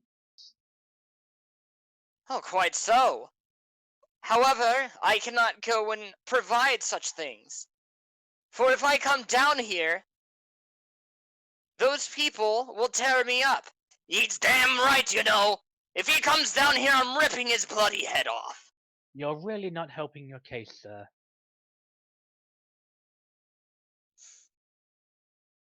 Quiet down, Tony. I wish to resolve this as peacefully as possible for everyone involved. The young tabaxi female looks at you. And you wish to solve this peacefully. That's what I wish to solve as well. However, we have tried this many times, and each time has been a failed attempt. We want blood.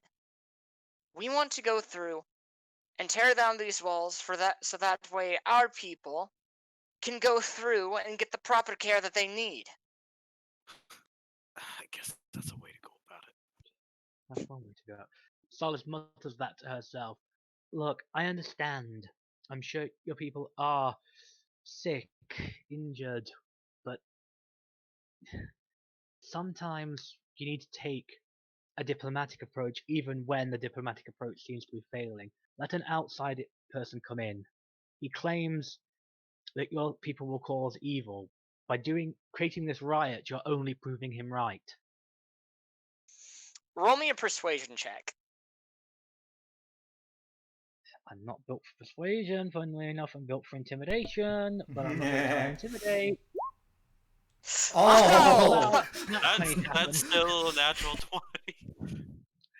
Well, I'm still a paladin, so I still have a decently high charisma, even without proficiency in it. You do seem trusting of your words. We will disperse only if you come to Gaul, so that way you can see the atrocity that this man, she points to the tabaxi up at the top of the gate tower, to see what this man has done to us. To these people.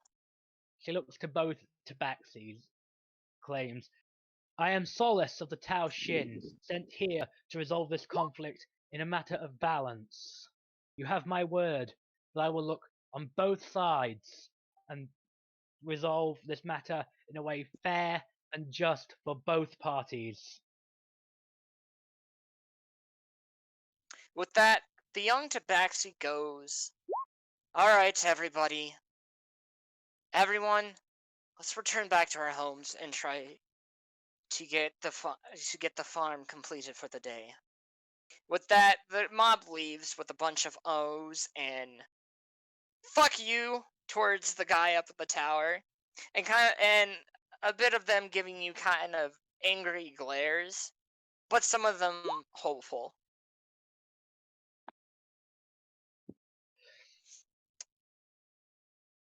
So there. Would you please allow me entry now you are no longer in grave danger? Of course. Open the gates. With that, the gates get opened. Shoot, let me grab my charger. With that, we're gonna go through and cut to Elrin's thing real quick, if that's all right. That's absolutely fine. All right. Elrin, after your battle, there's only but a few. Most of the hostages, they leave. Let me get some music going here. We'll continue with this one, because I like this one.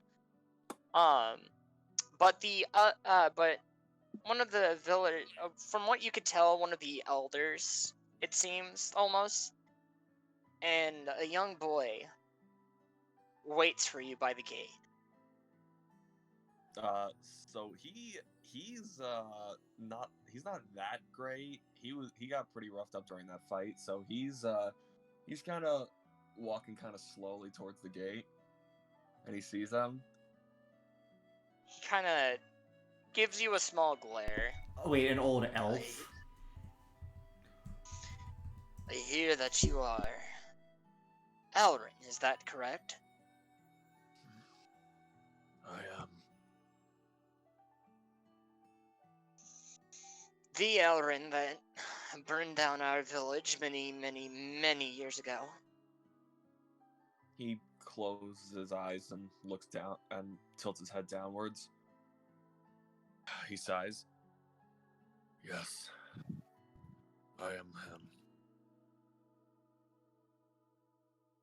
I understand that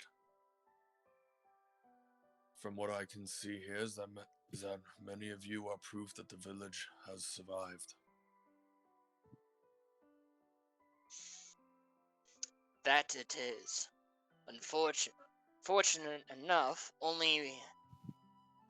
we only had but a few casualties that day. At least, at the start of it. I should warn you, though, that we lost many afters during our travels across the land, trying to find a temporary home. He kind of winces when he just slightly when he hears that there were more lost trying to find a new place because it's setting heavy on him for a very good reason. Yeah.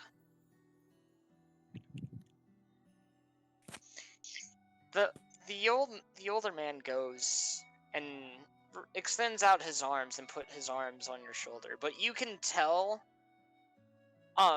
with the arm that he puts out, you can tell that he bears a scar.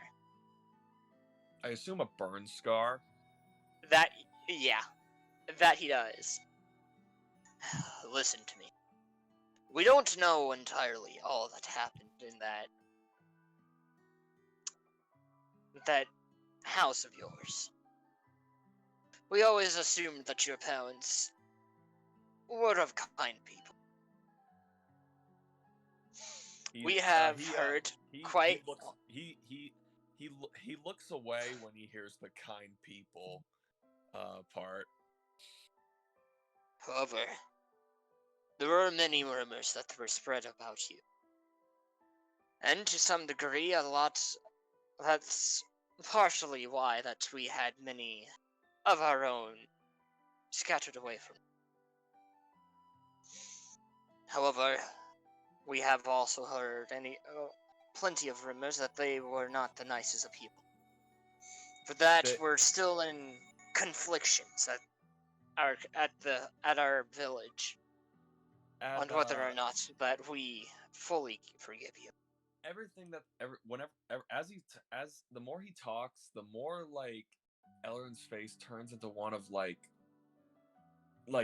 disgusted anger. Just in that look of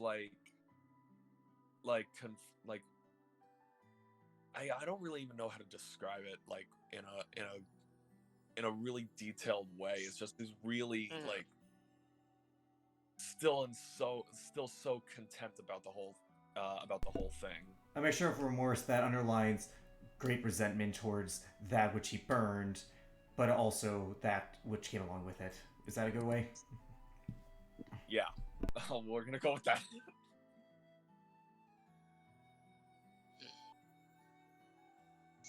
And yet, I will not lie to you that I was most afraid of the children that were here today. This is one of my many sons. Unfortunately, it's the one that hadn't experienced that day. That was more concerned for his... Had not. Okay. And I was more concerned for his safety than I was of mine. I felt that pain once, and I was willing to feel it again if it meant that my son and many of the young ones that you helped rescue today came out alive. However, along with that, there is something I wish to at least give you to repay your kindness. There's nothing that you can give me. What I've done here today does not excuse what I did to you so long ago.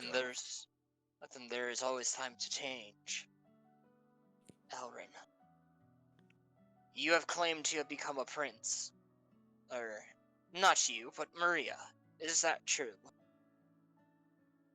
He nods. While many would not not believe it in our kingdom that you have turned a new, well, not kingdom, in our village would believe that you have turned a new leaf, or that you are one that deserves such a high position. What you have shown today does give me hope that you are not the man or the young boy that we have thought, and that perhaps we were wrong, all of us. He goes and opens his arms out to give you a hug. Elrin, you remember this as a sign of good faith and not complete trust, but some trust within your village. There's more of a somber look on his face now, and he steps forward and hugs him. You have quite a bit a long time to go. I know. And you have many more days ahead of you to redeem yourself. But he lets go. Kind of gives you a weakened smile. I do hope that you can go, that one day you are able to return back to your village when you feel you are ready. And if I can convince the elders to go and redeem yourself. There are quite many who grew up, who knew you well, who would be more than happy to see you again, or at least know that you are still out there breathing and kicking. If you wish for me to notify them of your, well, of you being alive. He pauses for a moment when he gives that offer. I believe for now, probably give it some time. Even now, I feel like it is too soon for them to know that I am still around. That is understanding. I know many. There are quite a few that are still mad about you. Or mad towards you, towards this. There's lots of malice and vengeance and anger, but a lot of that has deteriorated over the time. However, what you have shown here today proves to me that anybody who has gone down the path of redemption can eventually reach that goal. And you are still on that path for many days to come. However, as for that other vile witch, she does know of our location of our village, and many of the elders and the young ones have evacuated temporarily until we know for sure that she doesn't show up any longer. But if you ever see her again, or if you ever get the chance to, and when the timing is right, do what you gotta do. I'm not saying I'm not saying for you to go and spare her willingly. But not everyone is that of evil, and not everyone has to go down the wrong path. That is something I know for sure, certain, that I truly believe in. However, I would not be opposed whatsoever if her head were to be returned to the village clean speared on a spike or a pike. I can assure you one thing. When I see her again, I will not stop. I will not stop. The only reason I did this time was because I gave my word for your safety. She will not walk away from our next encounter. I understand. Well, I want you to roll me an insight check real quick. Insight, okay. Gonna zoom in. Did it roll? It did. It did 23. So you can tell that this guy is being haunted by something. Something he's heard. But he's unsure whether or not he wants to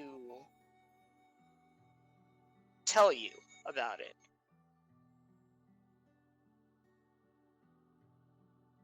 I understand that I am probably not the person that you wish to speak to much longer. But if there ever is anything you wish to speak of, you know where to find me. As he Roll what's up? roll a persuasion at disadvantage. Fair enough. Hang on. I gotta zoom in. That's a Some on my phone. yeah. That's still insanely, even with disadvantage. That's a 9. I rolled up. That's a 4. It's a natural 4.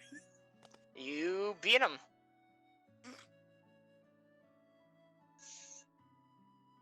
Well, there is one thing. At this point, just because of the fight, he's kind of his sword is sheathed, but he's kind of just leaning on it right now.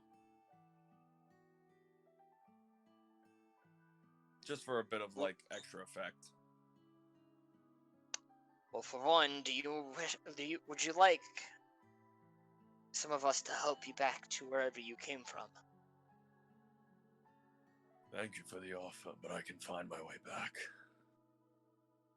Understandable. Well, there have been some rumors that I've heard regarding that vile. What was her name? Her name is Pirate Maria. chick. Ah, Maria. Well, according to some of her crew, there's been rumors that she's been stockpiling ammunition of sorts. Of what variety? Uncertain. Even they don't know. But all they know is that, based on what they've seen, they were the type of ones that weren't allowed to look in the box, I guess you could say. But at some point, they didn't give a specific name or a specific location. They were just mentioning that she had unloaded crates upon crates worth of ammunition. Almost preparing for something. Unloaded where? That's the thing, we don't know.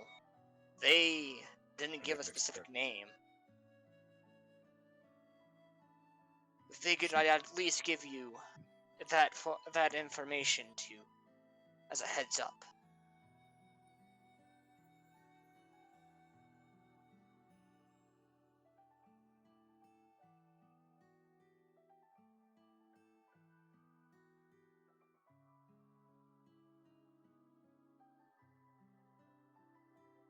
Thank you for everything.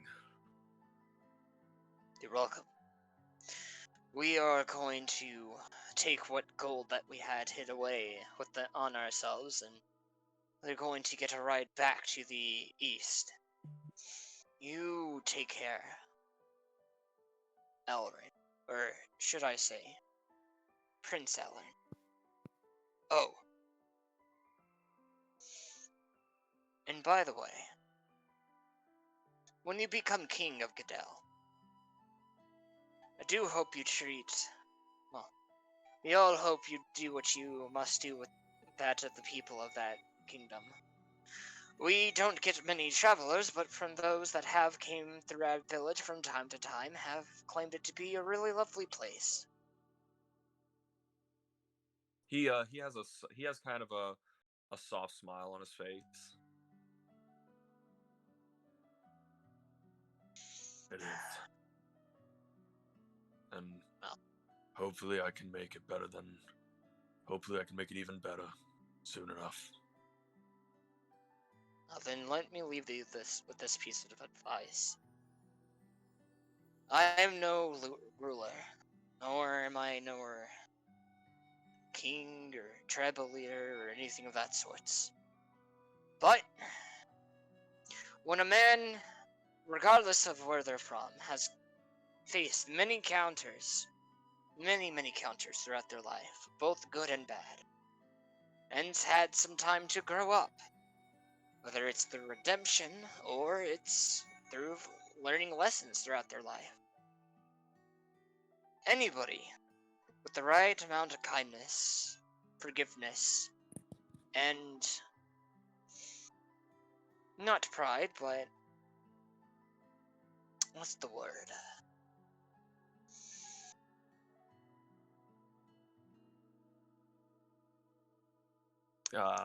I guess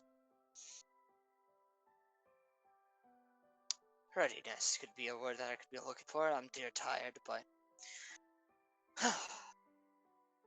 they will know the time when they are ready to lead their own selves, whether it be in their own home, a club, part of a governmental position, or, he nods towards you, a king. Then they will know when they are ready to take that responsibility, and they'll take that responsibility with full stride, and do it to the best of their abilities. Never forget that. Many people's past troubles or experiences can lead to both a good and, at the same time, should they falter, a bad ruler. Watch yourself on that path. I'm quite sure that you are capable of continuing on the right path towards the goals that have been laid upon you from that of fate. And for that, I take my leave. He goes with his young boy and starts walking towards the group. Out of earshot, he says, Farewell to you. as he turns around and starts walking back to the ruins. Alright, we're gonna cut back to Solus. Solus, are you Okay. here? Yes. Yep. Okay.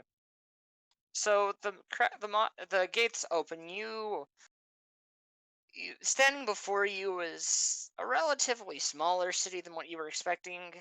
You could estimate about a population of maybe about 4,000 residing here.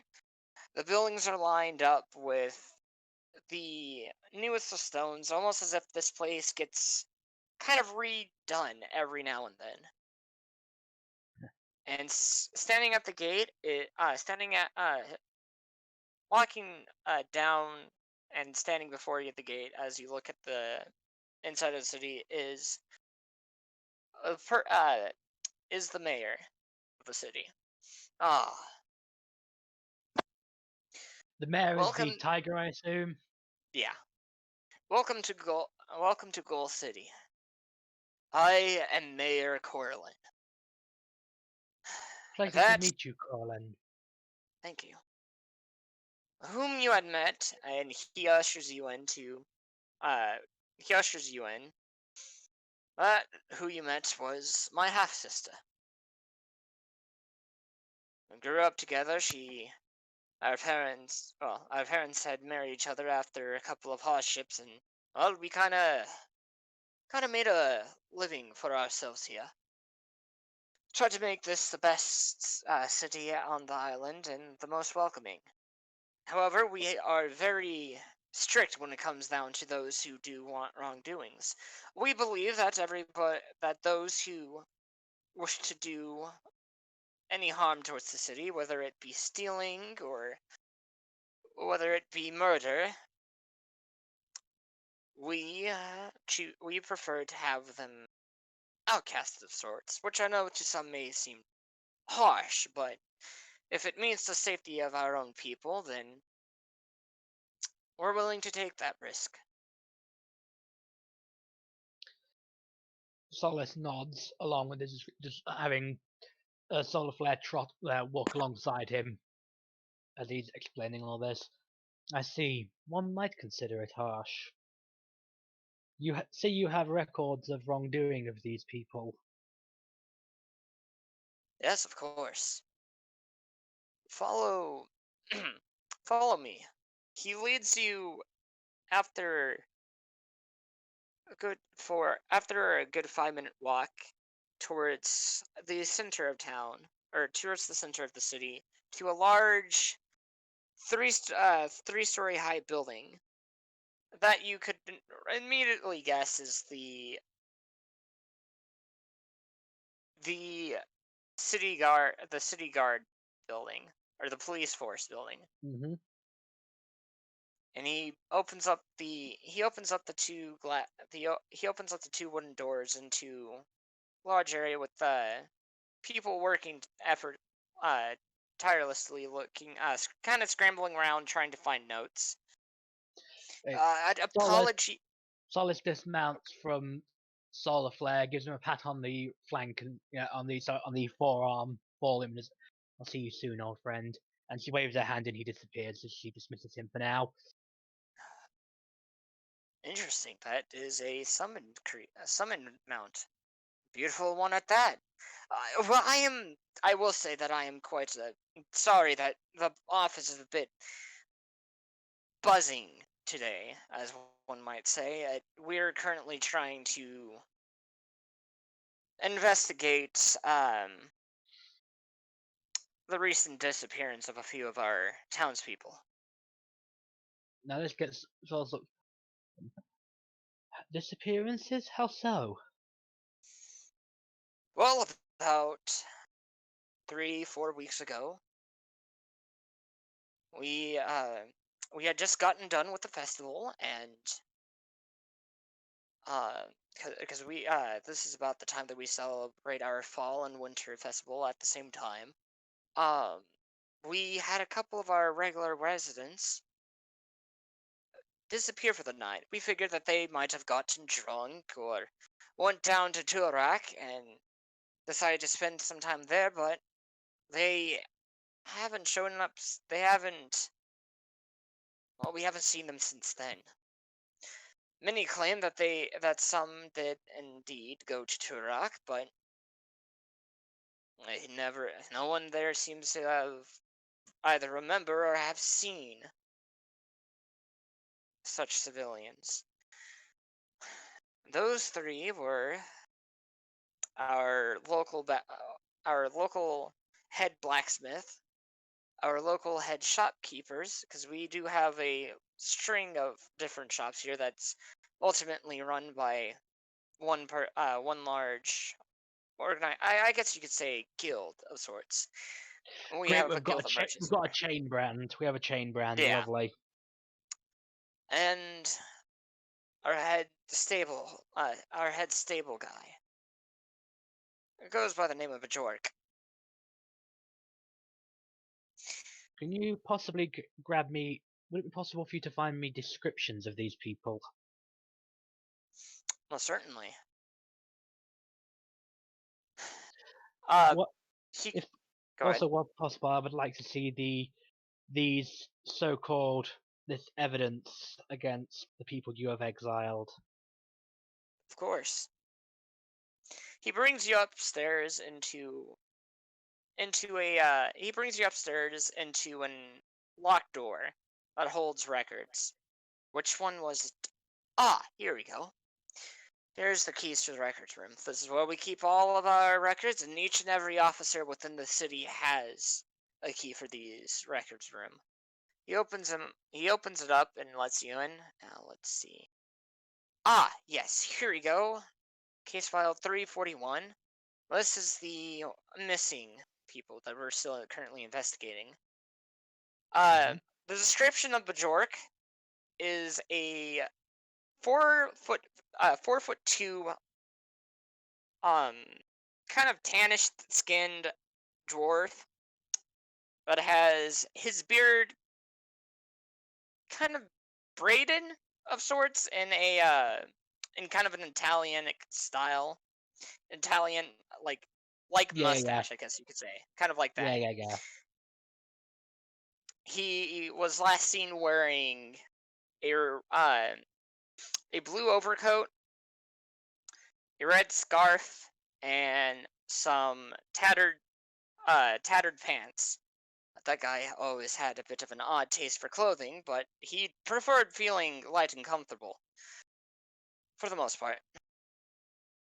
His eyes are a kind of a lavender-esque color, and he has a scar on his right hand. That being a scar of a kind of a cut that he got from when he was younger. The mayor has Right? that scar. No, Okay. Bajork. Yeah, my bad.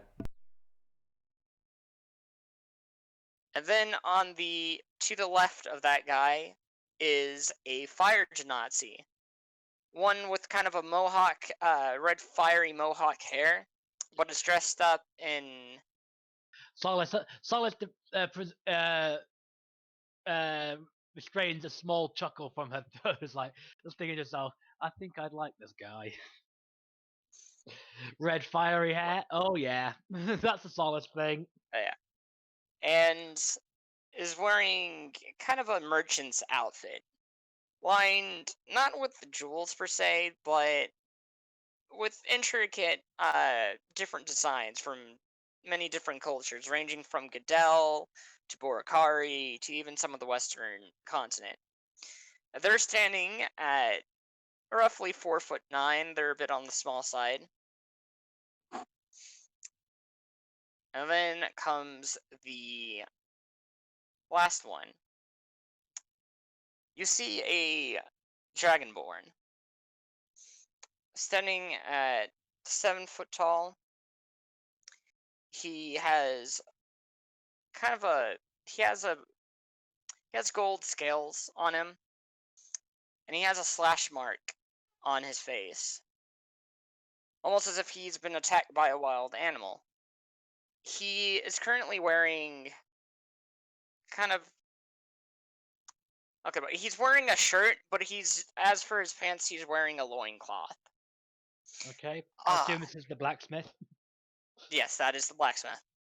Figures that one. Yes, he preferred a more primitive style, I guess you could say. Said it, and I quote, he was very vulgar about it. It allows his undersides to get a breath of fresh air. Thankfully, he didn't go show anybody around that, but he is a very talented blacksmith, I assure you.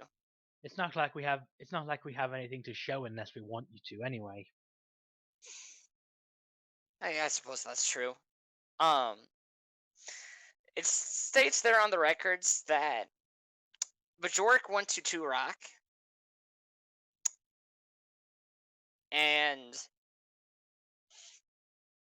as for the Dragonborn, he went to this village up here to the northwest, and the Genasi went to go visit the beachside area, the private little beachside over here on the towards Turok, Okay. a little bit down past it. Okay. And then they were never seen again. Nope, we sent people down there to go and fetch them because we were needing them for the next day since they didn't return the next morning, and well, they weren't there. Do you have any suspicions of where they might be?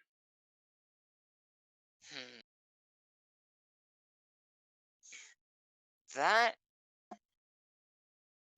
Well, there's only but a handful of places on Asneth, so the only other place I could suspect is that they went to Syme, which is a small little fishing village all the way on the western side of Azneth. Unless if they were picked up by pirates or something like that. And we do, every now and then, get a handful of bad bunch. Well, not really pirates per se, but bounty hunters. Well, it's a Either which better answer. way, and Solus, unlawful people. Solus mentions aloud, I admit that's a better answer than I was expecting. Aye. Forgive me, but I was immediately expecting you to throw shade towards your neighbours. It's quite alright. As for the reports, he goes and kind of bends over and reads off the list of the different case files in alphabetical order. Here we go. Let's see, case number 241. This is a case of Liliana Stormzak. Well, she just go by Liliana. She herself was a merchant residing in here, working for the chain that we hold here. She had only started off working at the Silver Blood, and don't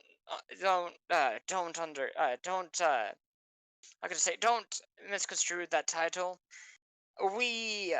That is specific for alchemist type buying. We brew many potions here. But she came through, she was working one night, and according to some of the staff, she was caught stealing from the local donation jar. Because we do have people that come from different parts of Orikari seeking donations for some of the homeless that they have there. Orphanages and such of that sorts. And she claimed that she was needing to get some for her mother. However, her mother only died at least a few weeks prior to that. As the reports state that it shows on the reports. Let's see. And then there's Tarnak. He's a bit of a quiet dragonborn. He belonged to one of the representatives of the city, but he himself was caught. Well, how can I put it? The poor boy, he about gone through and killed a young lad. Apparently he was drunk, angry, and claimed that this poor boy stole money from him. And with that, we had to unfortunately put him outside. We can't just have anybody going around and hurting innocent people like that. Besides, Was there ever a trial on the other side? Solus interrupts this almost like rant like of his. Was it ever confirmed or denied that the boy had or had not stolen? Or was it just his word against someone else's? there were there were charges that were found against the poor boy, but the charges were eventually deemed as false. How The so? money that he claimed to be his and that Tanak claimed that he had stolen was actually given to him later that evening. The boy, unfortunately, he was in a bit of a tight spot, and we were preparing to send a large sum of money to his parents since they were unfortunately not doing so well since their shop burned down the other week, and they were in need of some money. But he went into the bar, asked Tarnik for some money, and Tarnik gave it to him. This was before he was drunk, as the boy said, and many others claimed that he was not drunk at the time. And so once we questioned everybody again, they claimed that indeed the money was given to him, not stolen. I see. Carry on. And the last and the worst of them all as an example. Urax. That would be my sister. She has made many, many How do you spell that? offenses. Urielex. U She has U R I Elex. Uriex. Okay, thank you. She has gone through and made many different well, I suppose done many offenses to the city. One of them was the attempting kidnapping of, well, none other than me, and a few of my other most trusted government representatives. She has gone through and tried to steal a medallion that was passed down between me and her, that now resides in my office. And she has committed many more crimes than that. Whether it's from violence, some have claimed for her to be murdered, though we've put that one aside, and thievery. That, and now as of recent, forming mobs. Throwing and forming mobs, and to some degree egging them on to throw rocks and other junk at some of the gods at the top of the stations. I won't lie that there was at least one incident where a god got so scared he accidentally misfired into the crowd, and I tried apologizing, but you can only imagine how that one went. So you so far resolved off 3 cases to me, yet there were far more than 3 people in that mob. Is everyone in Gaul a criminal? Yes. Of course, if I were to go through and show you every single case, that would take hours upon hours of your time. I've got all day.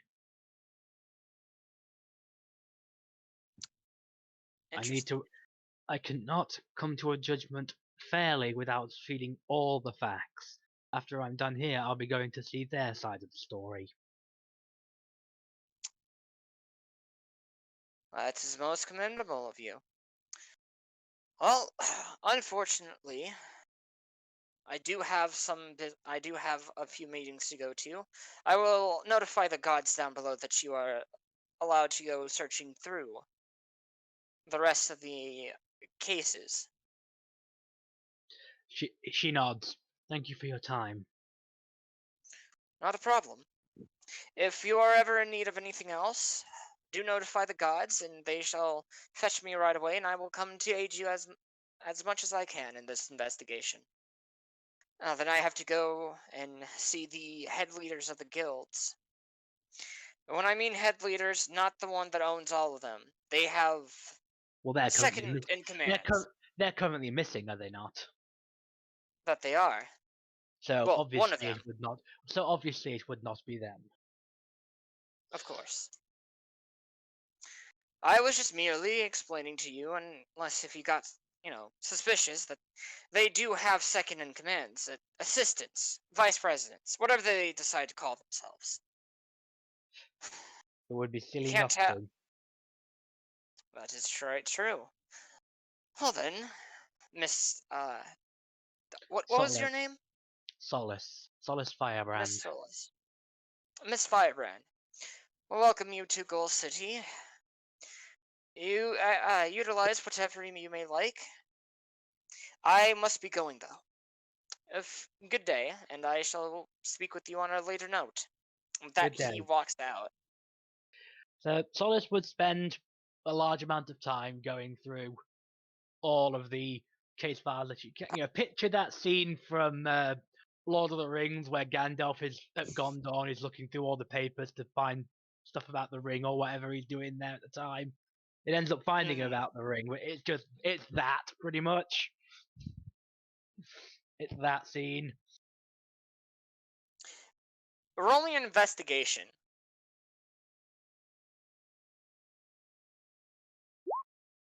And that's a 3. That's a 3. So as you search through, you find a few more, but a lot of the cases that come up, there's not a lot of information on them. A lot of them are ranging from claims of thievery, some murder, some kidnapping, some larceny, some arson, but many of them seem to have it seems as though that they had a track of where they were going and then they immediately just kind of trailed off. Almost as if they were also kind of like they were put on a cold case type of thing. Yeah, yeah. And I assume they're all pretty concrete. Mhm. Which, I mean, with a terrible roll like that, I won't be able to spot any contradictions in any of them. Yep. Any potential tampering of evidence, etc., etc., etc. After looking through everything and going so badly, Solace would then leave the record rooms, inform one of the guards that she was done, but she obviously does not have the key to lock up, so might want to lock up after her. The guard nods her head and she goes up there to lock the door. Where Yeah. do you head to next? At this point, I'm going to deal with the other side. So I'm going to head out of the city and go across to Gaul. Alright. I'm going to split this over to Korvac. Cool. I'm going to go put some food on. Alright, you go do that. Korvac, are you still with us? Oh boy. Okay. So, as you go through and you carefully go through and manage to pick off pieces of the stones to go through and I mean, eventually reaching the stone. I could just use stone shape to. Oh, you could do that too.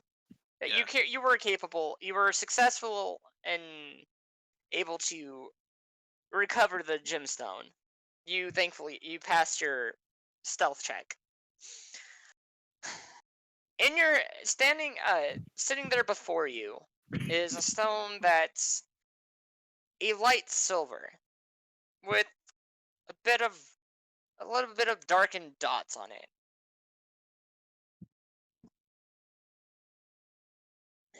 It feels smooth, and you can feel power radiating from it. Of course. What do you do with the stone? Okay, first of all, can that fragment talk to me if I'm holding it? No. No. Nope. Okay, because I just wanted to ask because I didn't know how that was gonna work. Because considering that the fragment is within the, Mm-hmm. gemstone, but maybe if he concentrates, I guess. Maybe. You could.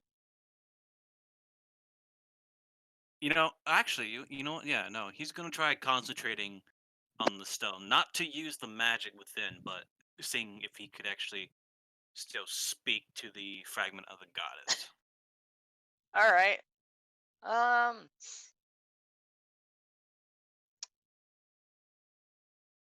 Yeah, roll me another wisdom check. Oof. Okay. So you try with all your might, but you feel your power just you feel your power as you try to commune with her just disappear, fizzle, fade out. Almost as if the power within it is just overcoming that of your power. But he's not trying to fill it with magic. Okay. Well, no, because you're using some of your power to go through and try to continue to speak with her. The power is being blocked off, countered almost, is what I'm saying. Man, fine, bitch. I guess I don't want to talk to you either. Uh, Hmm. So how big is this gemstone? The gemstone itself is. Let me. I'm gonna put this in this. It's a museum-sized stone. It's fits kind of. It fits a good portion in the middle of the palm of your hand. Like it. If I had to put it, okay, to put it into perspective, it almost reaches the beginning points of your fingers. Okay, so it's basically like a kind of like the size of an apple. Yeah, it's a pretty large stone. Okay. By the way, he did close off the hole he made with the stone shape before letting go of the spell. Just letting you know. Okay. So at least the statue's not shattered. Mhm. Okay, so I need to mark off one of those and mark off one of those. What else did I use? Oh yeah, I used a silence spell. Wait, no, I wouldn't have had to use silence spell because I used stone shape. Never mind. Okay. So, yeah, there's no way he's gonna be able to hide that thing on his person. So I guess he will carefully place it within his portable hole. All right.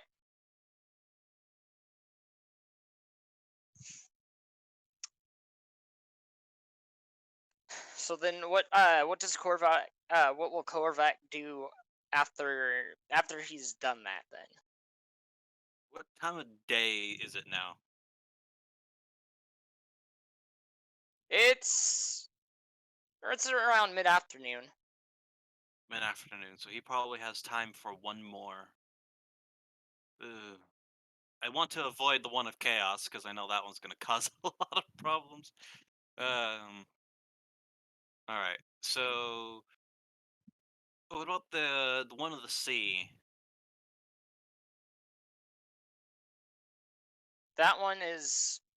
You could go to that one. That one's. I believe that I put that should be the closest one to the Tower of the Moon, Okay. being that one. Okay. So yeah, it shouldn't take too long to get there. If anything, it's like a 10-minute walk. It's not too far. Okay. So this is a pretty small island then. Oh yeah, this island's pretty small compared to other compared to a lot of other islands. I mean, it'll take you an hour or so, like a couple hours to get from one side to the other, but in terms of this particular area, it's definitely rather small. Yeah. So, is there anything outside? Is it? Can you put the dragon gods, onto the compendium? Well, the journal eventually. Yeah, Okay, sweet. So I guess is it a goddess or a god? Or it is the drag. It is a goddess. okay, so he will walk over to the sea goddess's tower. Is As there? as you as you walk as you approach it, you notice that there's an unusual amount of water there. Um Oh wow! Thank God, I always keep control water on fucking hiatus. uh,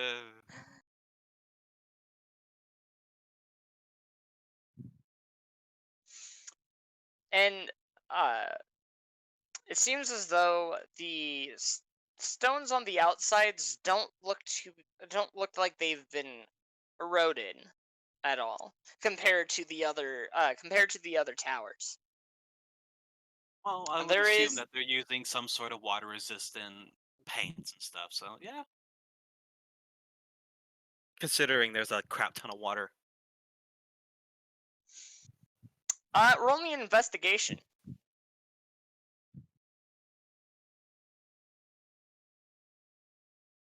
Investigation.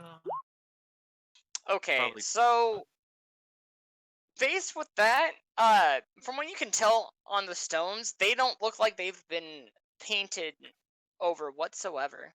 They seem to be the original stone that they were built out of. Ooh. Fancy. Quite. All right. So any murals on the outside of the temple? The tower? Not temple. Yeah, not murals of the dragon god herself, but there are symbols that has tides to her. They kind of go in a spiral shape, almost kind of like they're trying to give off the pattern of a snail. But that pattern quickly goes off into many different wave-like lines leading up to the top of the tower, ending with a large what could be described as a kind of engraving of a tsunami on it. So I guess he will make his way into the temple. Well, the tower. God damn it, the tower. Temple Tower. Well, As it's you like open a the mini door, temple. I need you to make me a I need you to make me a dexterity saving throw, bud. Oh. Oh. You'll be fine. I don't think I have my shield out, do I? No, I wouldn't have my shield out. Oh wait, hold on. I have. Do I still have that cat? Have the ring of evasion. I know. Wait, no. I would have my shield out because it's my casting focus. So, yeah. The 19. Alright, so you successfully pass. As you open the door, you hear something rumbling coming from the top of the tower. You look up for a moment, and then you look down, and you see before you a room full of water! You slowly step to the side, and immediately the water comes pouring out! With great force, might I add. Switch right down. After a minute of water draining from the tower, the room becomes becomes dry, a bit damp still, but dry nonetheless. And with inside, there are signs of erosion going on there. I'm going to use continual flame to produce me a light that will not burn out, Okay. and I'm gonna place it upon I don't know one of the tips of my horns. Oh right, I forgot you don't have dark vision, which is dumb. Yeah. I mean, I use this spell to give your kid a present. Don't complain about it. No, I'm not saying that. I'm saying that Dragonborn should have dark vision as a race, considering what they are. Yeah, but they don't. But they do. I know they don't. I just say they do. They should. Yeah, so Take it he'll up with place rhythm. the flame upon one of his horns, All right.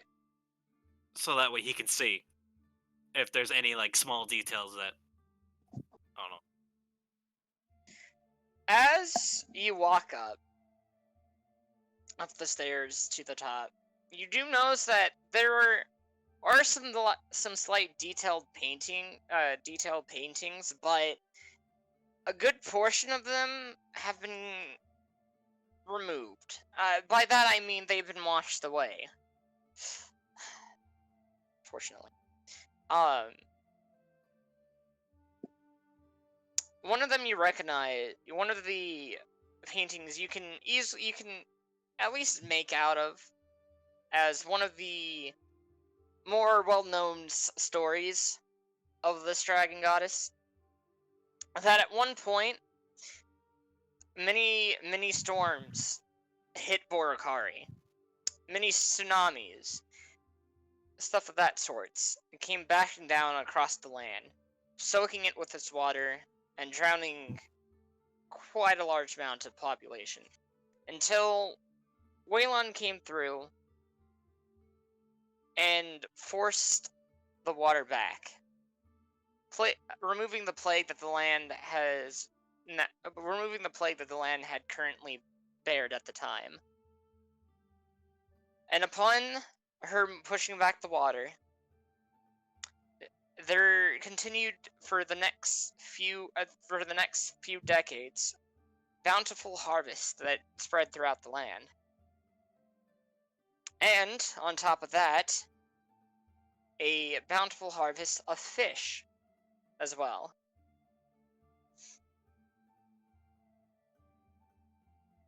As you make your way up, you see Waylon, a statue of Waylon at the top. You mean Of the not Waylon? tower. Waylon's the. Not Waylon. Not Waylon. My bad. I have the notes. 1 second. All right. Kumando. You see the statue. You see the statue of Kumando standing, on all fours, with his mouth. Probably bad English. Probably Kumanda. Yeah, it should be Commanda, not Commando, because O would signify male. Commanda. You see Commanda on all fours, roaring at some carved graves, pushing them back towards the sea.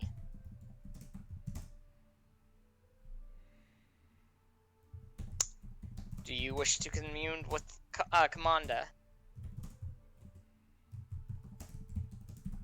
Yeah. He will kneel down, pulling out his incense and the censer again. Alright. God, the commune spells a ritual. You hear the fragment begin to speak to you.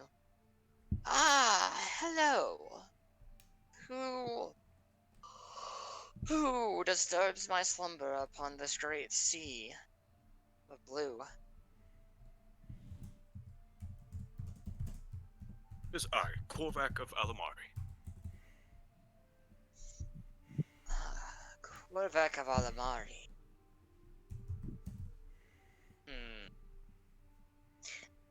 I am not aware on what this Alamari place is, but I have heard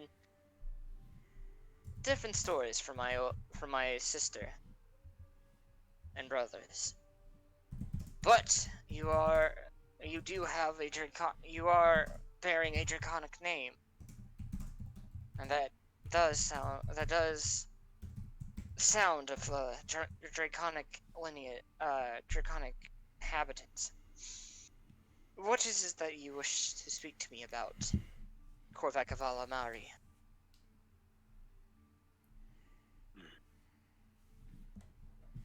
I see that you are unaware of the current predicaments. Last I check, I have been sleeping for the past. I actually have lost count. It's just for a long time, though. Very, very long time, and a very good rest at that too. 140 years, as it seems from what Waylon has told me. 140 years. I've slept longer than that. Damn, can't beat my own personal record too. Well, but what is the situation that's at hand? The stones were put in at different times. Well, it's probably when the tower itself was made. So, yeah, on what that tale says, I think this one would have been probably one of the first ones to be built. Probably. Especially with her saving the probably Boracari from being drowned. Yeah, that makes sense.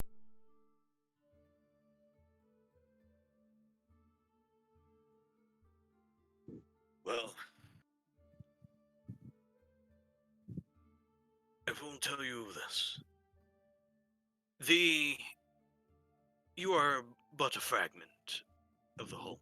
The whole has become entrapped by a vile titan that seeks to use your power to create machines of war. Oh, is that so? Now then that would explain why I have lost some slight connection to my original body. Well, not lost, but more so disconnected.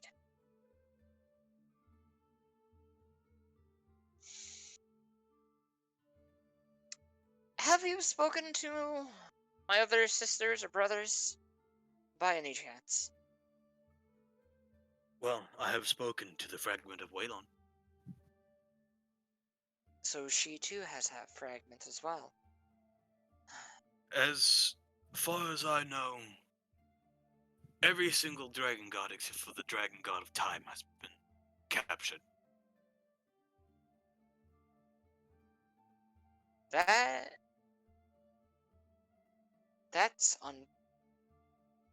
that cannot be. That is quite impossible. There's only been one possible way of any of us being ever captured. Well, at least brought to someone to be captured. Naturally, my sisters and brothers, and I myself would not go and... Oh. So that's what happened.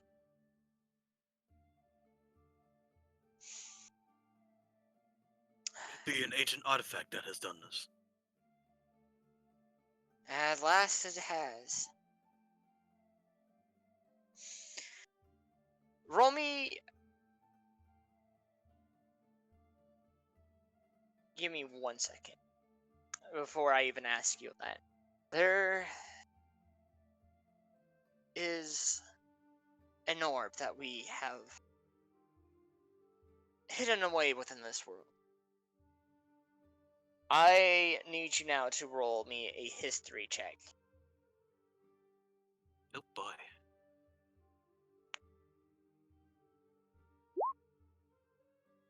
18 is not bad. So, you've read up on ancient texts that it's been recorded that there were stories of a certain that Nami herself, or well, that someone of greater power than the dragon gods bestowed upon them to keep them balanced a certain item that was to call the dragons into one place if it was to be used. However, legend has it that the mood of the dragons are very unpredictable when that item is used.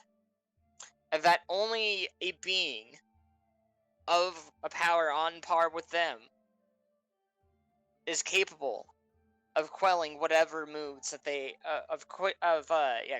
quishing whatever mells or squashing. Either which way, basically. What? Okay. Quelling is a good word for that.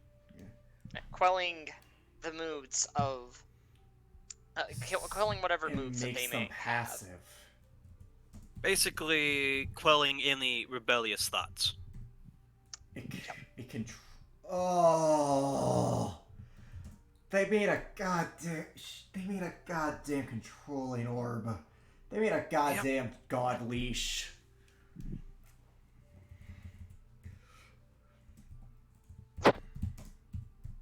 I see. I figured that maybe something similar was used, but not that old artifact itself. What you are speaking of, and which I am speaking of as well, is that the dragon orb of the dragon orb of recalling It was passed down to us. It was given to us. In the event that any of us were to be led astray, more so the Dragon God of Chaos, to be brought to any location that we had desired. However, whoever used it must be prepared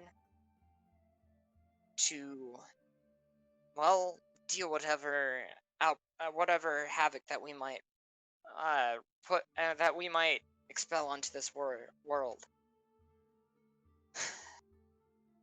The only one that we ever thought that might have been powerful was Waylon. But we all decided a location on where to keep it. But I fear that that place must have been discovered, because there is no way that there is no possible way that someone in this world, someone has gone through and recreated such a powerful item. And any mere mortal that would try to go through and use said orb most likely will burn and perish. It was no mere mortal. As I said, it is a, I guess, maddened titan.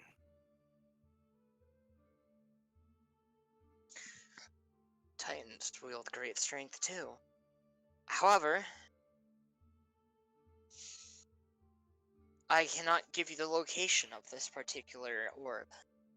Well, As I'm sure even you if you probably do, could figure. it would most likely be moved. So Most any likely. location you give will be mostly false. Most likely. You have a fair point on that one. Besides, I can guarantee you that knowing my actual self, along with my brothers and sisters, we specifically left the fragment in here that didn't have the location of this orb. Well, it would be easier to overpower a fragment than the entire god. So I see the reasoning. Thankfully, that particular orb can only be used once every couple of decades or so. And even then, that is something that can be, well, if you claim that a mere titan or madden titan was capable of wielding its power, then that orb does have a failsafe on it in the event that any of us couldn't go and be able to quell the anger or resentments or happiness that any of the dragon gods might unexpectedly have. That's by What is simply this destroying failsafe? it. Destroying the So, orb. is there a way to trigger this failsafe? The only way that I know is with high amounts of magical energy.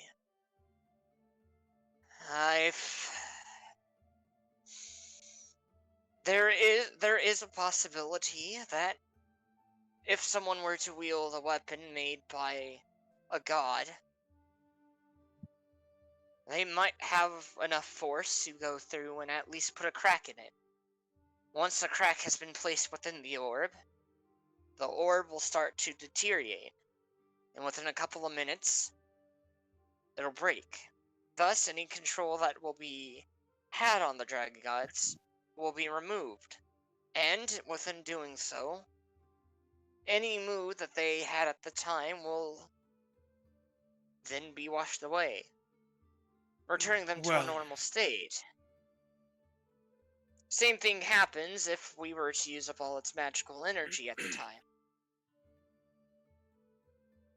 well, I fear it may not be that simple. As as you know, the Titan has the uncanny ability of absorbing the powers of those she defeats. Also, she happens to have the aid of a god with it as well. And a being that has come before you.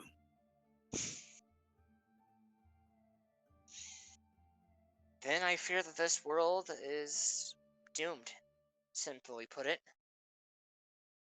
I am not sure that there is any other advice that I can give you, Korvac of Alamari. If someone has obtained the power of the Dragon Orb of recalling, and has managed to take control of my brothers and sisters, I fear that they may be unstoppable completely. Only a true god of power that stands above all of us could possibly take them down.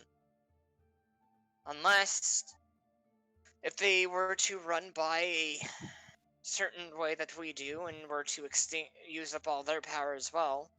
Not every god is capable of running 100% on magical power. We all have our limits. That's the only other way that I could see any, and I mean any, slither of hope for any humanity to go through and kill a god. Well, you're a little too hopeless. It is but worth a try. That is a crazy and foolish try at that. Since when have we mortals proved that we were sane individuals? I actually cannot answer that. Remember, just a fragment.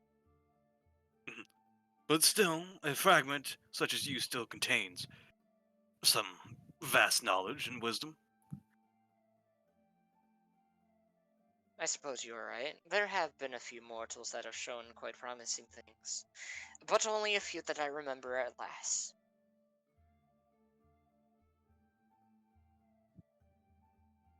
Yes. Now, in order to make sure that this thing that I plan to do will go better than what you think, I require the stone that you are imbued into. So that way I can bring it back to your hull and return you to, well, hopefully recover some of your power. I see. One who's willing to take the quest of the gods, and yet was not instructed to by the gods. It seems. Or am I mistaken by that? Well, a quest of the gods. Oh, more like a quest to save this world. And no, I was given no instruction to do so. Technically, I was. And I think I did Well, ask you about that, so if that brings any clout. Well then, Korvac of Alamari, what do you intend...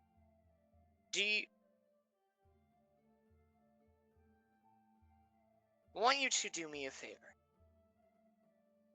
Come around to the front of the statue, if you please. Wasn't he already? I mean, he kind of knelt down in front of it. Well, no, the drag... You knelt down, but did you... Because you didn't exactly state. Did you go through and knelt, like, right in front of it or behind it? Because this statue is facing towards the land below it. Well, yeah, that is true. So I guess behind it.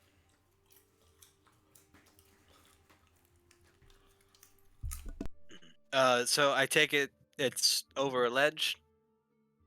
Yeah. You just gotta look it in the eye. I need you to take an oath. Even though I am a fragment, I can still sense things. And I gotta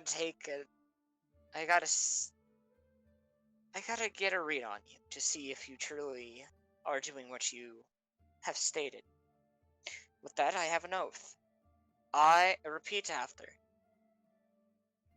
She goes and states in Draconic, I, Korvac of Alamari.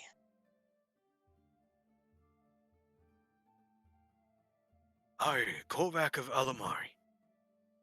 Shall take upon this quest that has been bestowed to me.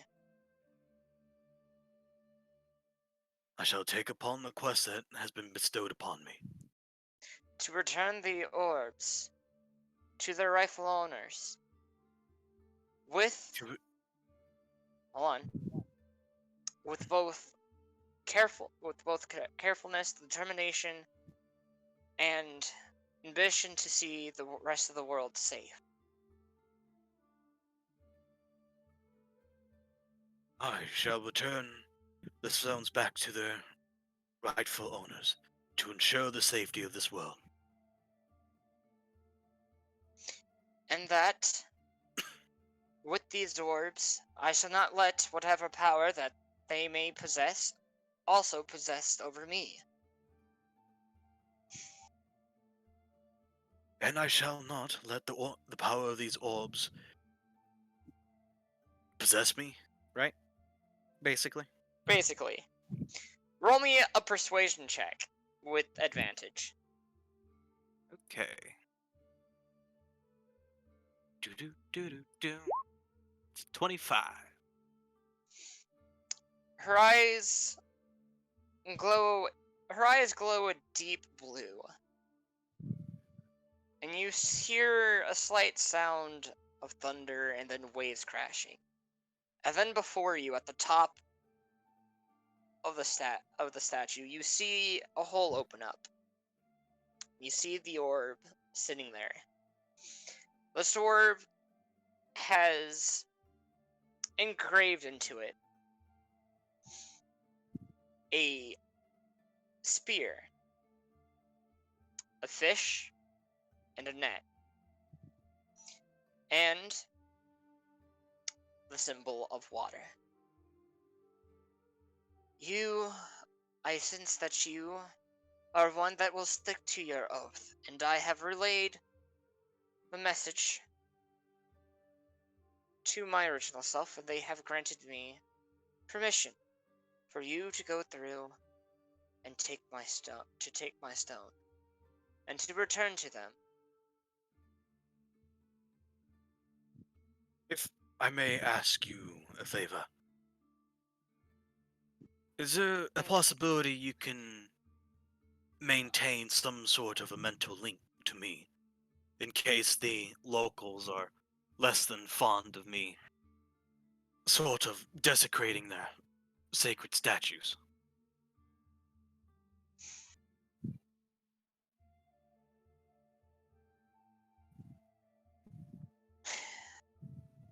There is a way. However, since you are that of a cleric, and a strong one at that, it will require a great portion of your clerical energy or power. There Do know is a that slight if groan. do know that if you require to have me speak, that you will be out of Yep. it for a couple of hours.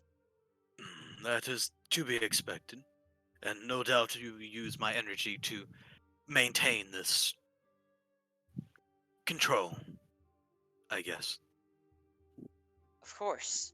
considering you must not waste the power within you, or else there would be nothing for the goddess to recover from. But there is but one thing that I require of you to do to maintain this link. I need specifically, in a bowl, I need you to mix together some water and a singular drop of your blood. Does the Is water that have to be of the holy variety? not exactly, so long as it isn't plagued with any diseases. I will use holy water. Alright? Now then, after you do that, you put they're in. Now, I need you to mix them and then pour this mixture over my stone. Or place a stone inside the bowl, too. That could work. That could work. Roll me a history check real quick. Okay.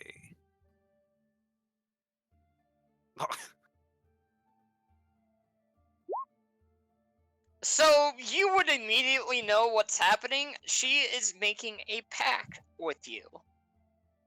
Oh boy. And based on your knowledge, those who make a pact with this god, when it comes down to their stones or anything of valuable to them, you both are intertwined. Basically in this case, if the stone leaves out of a certain range of you, you'll eventually have a curse brought upon you. The curse can be anything from something minor to something completely deadly. Oh. Well, I'm gonna go mute for a second.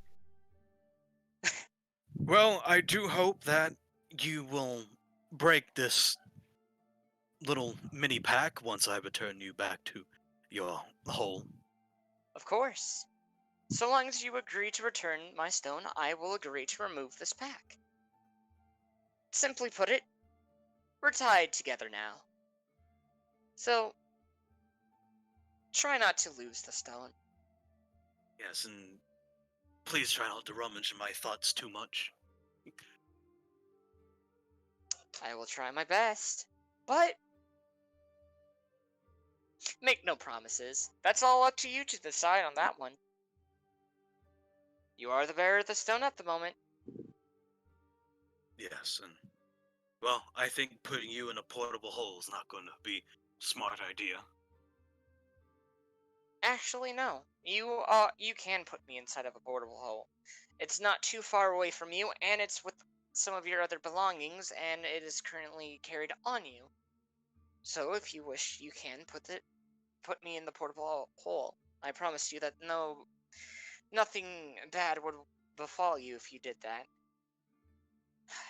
If you are concerned on which the distance is, I'd have to be at least, well, the stone will have to be at least a couple miles away from you. Well, that is quite lenient, thankfully. You would not believe how often stones can get lost in this world. Hence why I put in such a long range. Though, I suppose if I wanted to be cruel, I could make it to only a few feet, but I do want my stone back, and most definitely you don't want to have this packed on you for far too long. So a portable hole will suffice. Well, That, say hello to the I don't- fragment of Wayland. Oh, I have a long chance to chat with her. Do you pick up the stone after you put it in the water and put it inside the portable hole? I mean, he's going to have to. Alright, with that, we're gonna go to our first break. Yay. I'll be right back. I'm gonna Congratulations. go grab some water. Oh lord. Congratulations, Korvac. You now just gave yourself a kryptonite weakness. Yes, I just made a pact with the dragon goddess of the sea. So are you gonna multi-class to Warlock now, or Oh, what kind of warlock would he be? Warlock of the sea? Celestial? Celestial.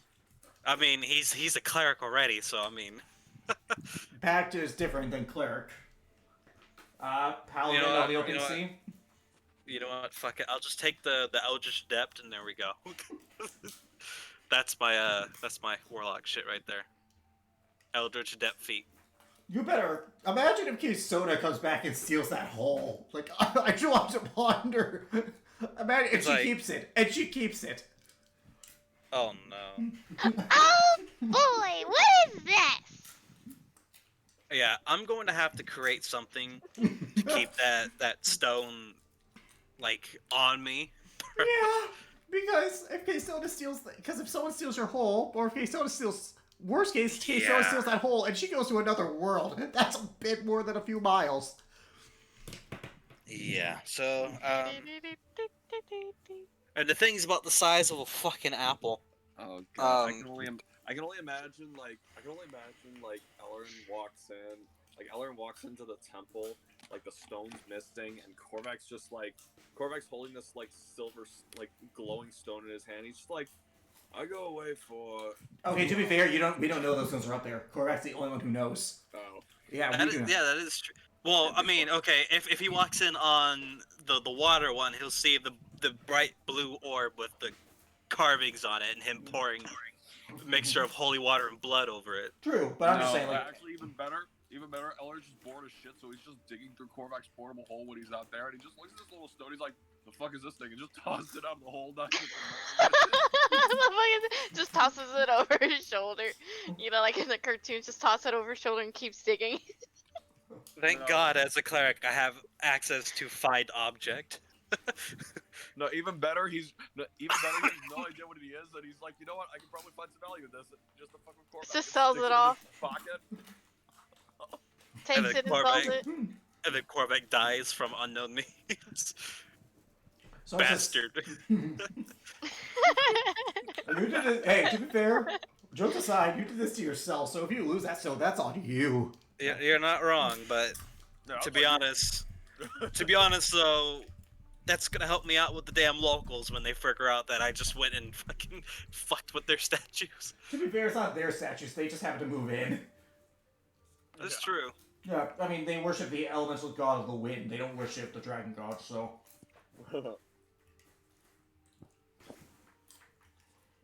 I mean, hey, you don't know if there's some. Yeah, if something happens, that's on you, bud. Also, I was messaging Richard about this, but technically speaking, since Wei Lung was created by Nami, that technically makes him Garrick's uncle.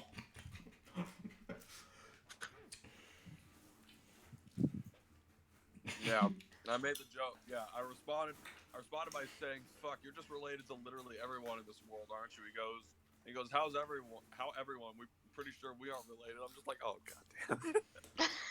Look, it's not everyone. It's just a concerning amount of higher beings. All up. Fury, are you still here? Did he fall asleep on the Nope, loo? I am here. I went and got food. I'm Yeah, here. that's All what right. happened.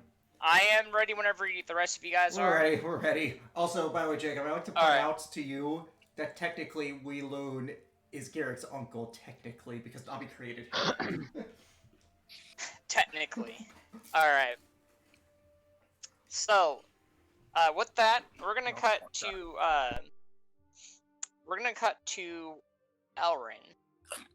Yeah, hang on. Alright, we'll come back to you, Elrin, don't worry. Yeah, why would you Solus this thing? Because of the time differences, why would you Solus this thing? Because, like, that's a little easier on Fury, too. Are you fucking kidding? That is fair. Yeah, we'll continue. Does everybody in agreement with that? Because I'm fine with anything else. Rez, Snow, Deacon, What? Richard, are you guys in favor with continuing with Solus's thing first before? Yeah, that's fine. Don't worry about me. I just created a pact with a god. Yeah, I want my $5. So. All right. So we're gonna cut to you now, Fury, if you're ready. Okay. Because this, we're coming up on a part that I'm most excited for. So after you get done there, is there anything else you wish to do in the capital before you head over there? No. Or, well, not capital, but city. All right. Yeah, no.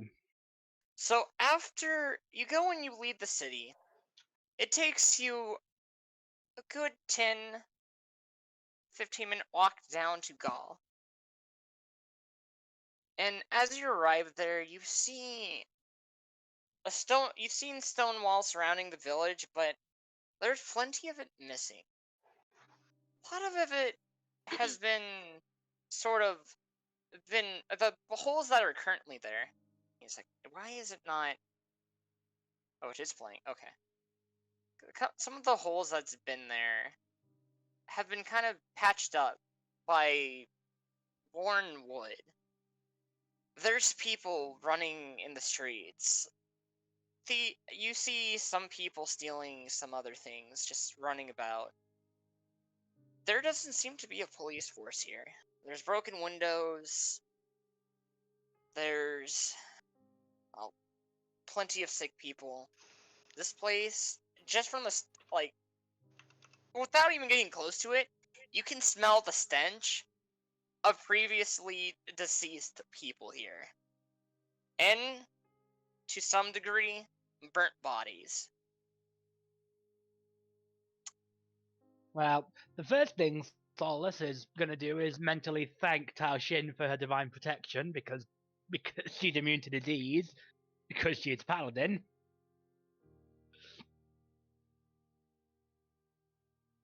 Where would you, She doesn't say that out loud, I'm just saying that's what she would do. yeah.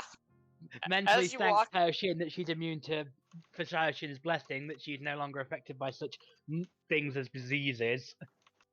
as you approach, like, as you enter further in, there are some people that just kind of take one look at you, and they start to walk away. Whereas some might close their doors, others kind of just give you an evil stare. Evil as in, they're pretty angry. Yeah, I believe that. I tried to find the tabaxi that I saw earlier. Roll an investigation check for me, please. Which tabaxi? Because there was like 2. The non-tiger one. Their 2 name. investigations, 2 natural 3s. Their name is Yearlex. Alright. Yearlex. Something Yeah, like that. Yerlex, really hard to pronounce. So, after Index 12 Gundig, you fucking what, mate? after 12 minutes, you manage to find, you don't exactly find them, but you found someone who has yet to actually walk away from you. A small dragonborn boy. A staring dragon boy at- born. Dragon Boy. Yes, yes, that's English. Toss a witcher to your witcher. Okay, Oh, valley of okay. witcher. Alright, I know, I messed up with that one. A small My mind dragonborn said boy. dragonborn boy, but my mouth decided to say, hey, dragon boy. Dragon boy but born. Boy. Alright. Boy. Boy. Alright. But you see this dragonborn boy in kind of a purplish scales, really dirty. He's just kind of looking up at you with awe. Solace crouches down to his level on one knee and asks him in Draconic if he... Hey there. She mentions in Draconic, see if he knows his own language. Hi! Was that in English Says or that. Draconic? Draconic. What's your name? I name it Draknek. Draknek. Hello, Yeah, you Draknek. can tell. My name is You can Solace. tell that he.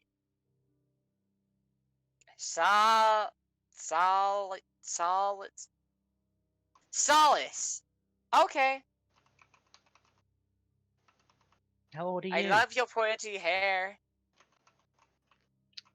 Thank you very much. Your scales are a beautiful shade. Thank you. How old are you?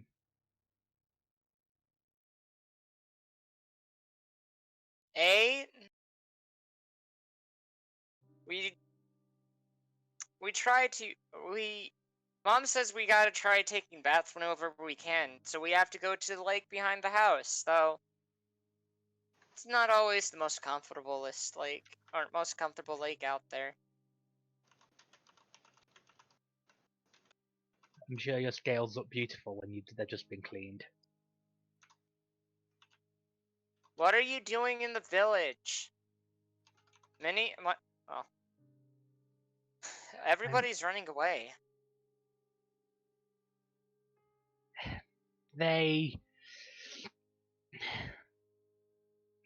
You see something pure, as children often do.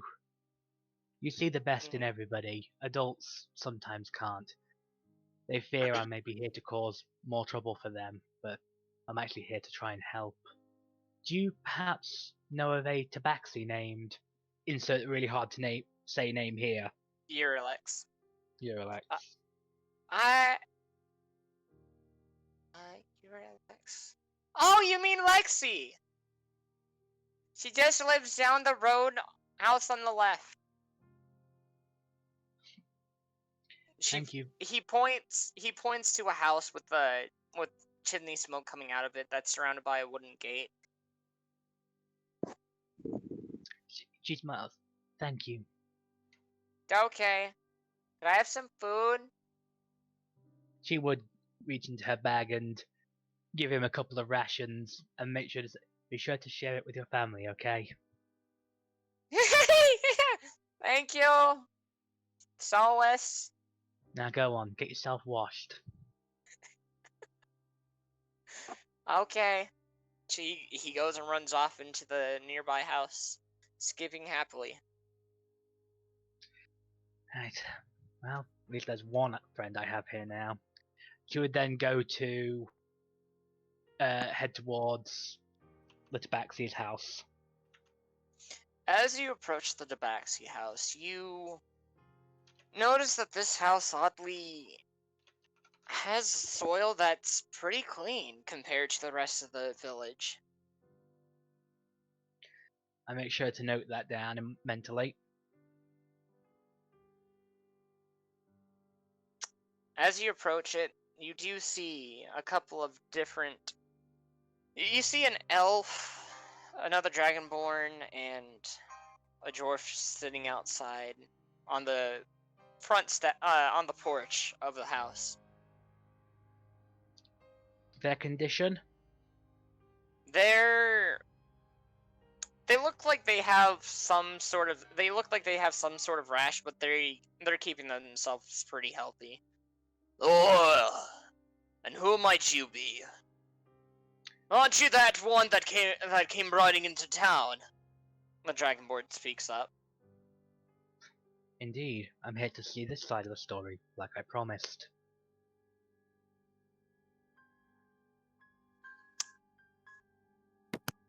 He goes and knocks on the door 3 times, and you see a little wooden window slide open.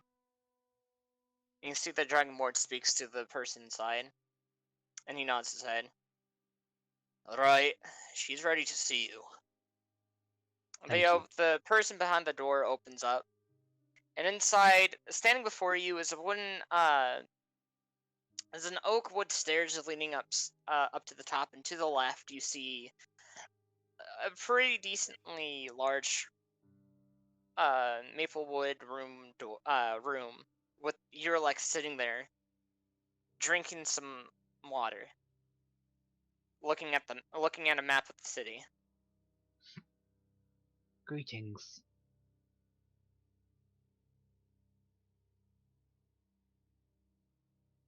Greetings to you. What is your name exactly? Solace. It's a pleasure to meet you, Miss Solace. Pleasure to meet you too. I didn't exactly properly introduce myself. My name is Eurlex. Sister to the less than stellar reported tiger, shall we say. You mean my asshole of a brother? He's left people here to die and rot, and many of the sick. And not even spare a single drop of, well, potions or medicinicals to help those who are sick here. It's a dispiriting thought. I personally believe his rule is too harsh, but I have to see both sides. I tried to find cracks in his story, but I could not. But maybe your side can enlighten me. Cracks. You wouldn't find any cracks anyways. Here, you can take a seat. Solace would do so. She offers you a seat across from her. Look, You're looking for cracks in the stories. There aren't none. I've already tried looking. Though I fully believe that some of their stories are false. Yes, I'll admit, I have stolen a few things, but not for the purpose of selfishness. I have stolen a few records here and there, but none of them were anything to clear any of us up. And as for the things I've stolen, she goes, gets up, and then she stops. Can I trust you? You won't say a single word about what I'm about to show you. Solace thinks about her words carefully and says, I give you my word that unless recounting of such information is of utmost urgency to save lives, I will not say a thing. Well, roll me a persuasion check. And I want to say that she was not lying. Alright. That's why it's persuasion, not deception. Hey, for a person who claims they're not good at persuasion, you're really good at persuasion. No, I'm just rolling good at persuasion. If I had proficiency in persuasion, I'd be rolling at +9. I see. She goes and flings open the cabinet door, and what you see before you are potions, or many different potions. Many of them meant for typical pharmaceutical healing. So you have This these. is- Why do you this not is what I've- distribute them? Because I do distribute them. She goes and opens up the next cabinet door, and you see many more empty. I have given so many of these to so many of these people, and yet they only work but for a small time, or some just don't work at all. Unfortunately, I have been given permissions with the trust of the rest of the people here, who I wish I wasn't their leader, but have given me their leadership, given me leadership of this place. I've been able to give them what I could get my hands on. They've trusted me to give them to anyone that needs it. All those potion bottles in there, all 30, 40 of them, have been given to those that are in need of it. I kind of run this place as I run this house as basically a general goods store. They need food, I give them food. They need water, well, I give them water. And if they need medicine, I can give them what I can get. This is all we got here. Sure, not everybody has a good past, and not every one of us have done great deeds. But we've only stolen to survive. And if it came down to it, as a shame as I have claimed it to be, if it's for our own survival, and we see no way of doing it any other way, we kill when we have to kill. Thankfully, we've only had to kill but a few people, but it was either them, or us. And we don't like killing much, especially when we consider them, well, at least once consider them great neighbors. You wouldn't happen to have killed 3 people recently, would you? Mm-mm. We have 3 people have gone missing from Gaul very recently.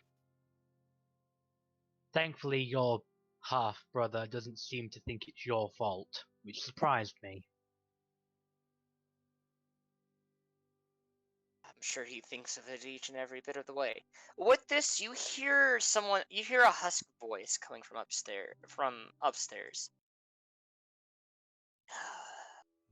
I know exactly what happened. I know exactly what happened to them. And down comes the stairs, standing at about 6'8", dressed up in armor. You see a wolf kind. Okay.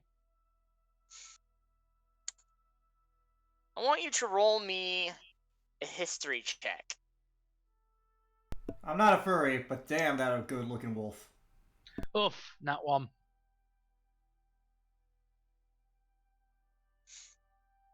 He a fine boy. It's Thane, but a samurai.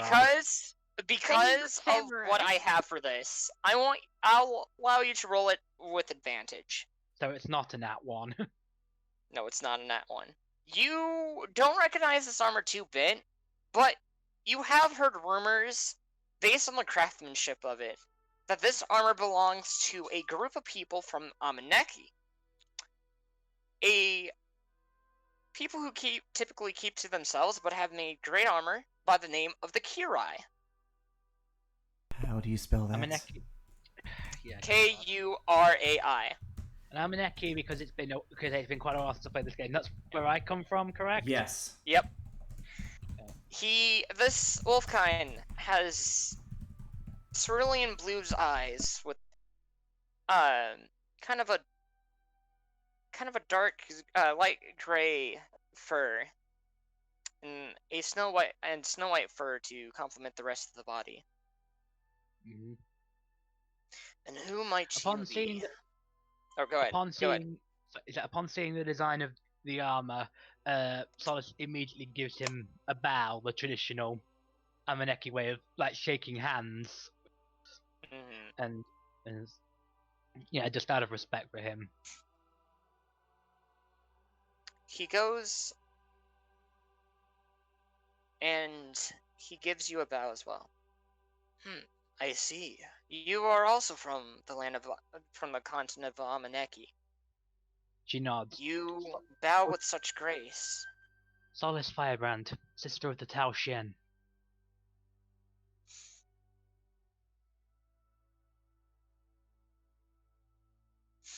Roll me an insight real quick.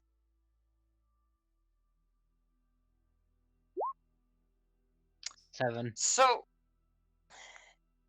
it's hard to tell, but based on the way his body shifts a bit, you are under the impression that he is a tad bit surprised.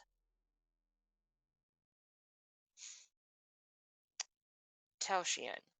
Now that is a name that I am not quite familiar with, that I have heard quite a bit about. I am from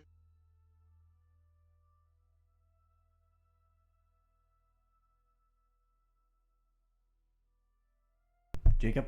Before I continue with that, I must ask you what's your business here. You cut out for a fair bit there. All I heard was, before I continue with that, I heard, I am from, and then silence, and then, before I continue with that. Yeah, it was a momentary pause. Okay, He sorry. sits there, closes his eyes, and thinks for a moment, and then looks back up at you. Yurlik stands up. Hey, Momoku, you don't have to... No, it's quite alright. Where exactly are you from?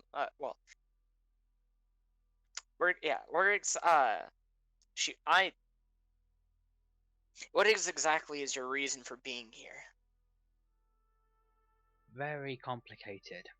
My traveling companions and I came to this island seeking the lost gods, but I am here because I was given a task by what are they called? A tribe of Arzen.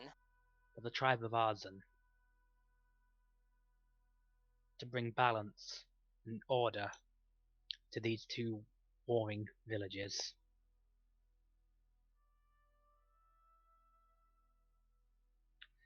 That is why I am here. I have heard Gaul's side. Now I want to hear this village's side. I see. Well, with the proper introductions, I suppose I should inform you of who I am as well. My name is Momoko no Hito. I am but a traveler who is unfortunately lost, I suppose. I'm traveling throughout this world to find enlightenment and to resolve the conflict within my own head between that of vengeance and that of forgiveness. I've heard people of the Taoxian are ones who are more on the side of forgiveness, if I'm not mistaken. She chuckles, and you're talking to the one that had a reputation for being too eager for vengeance. See, so we're on both similar paths here. However, these people I believe, do deserve their vengeance in some sort of way. I'd like to ask you to go along with my plan here with the Urlex.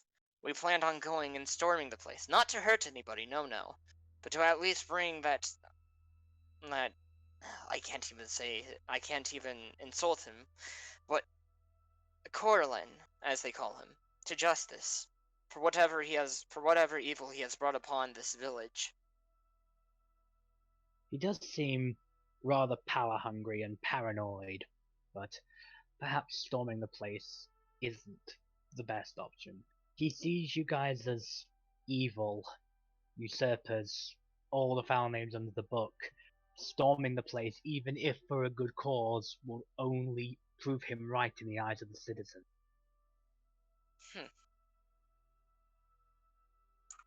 There needs to be a negotiation, and I will vouch for all of it.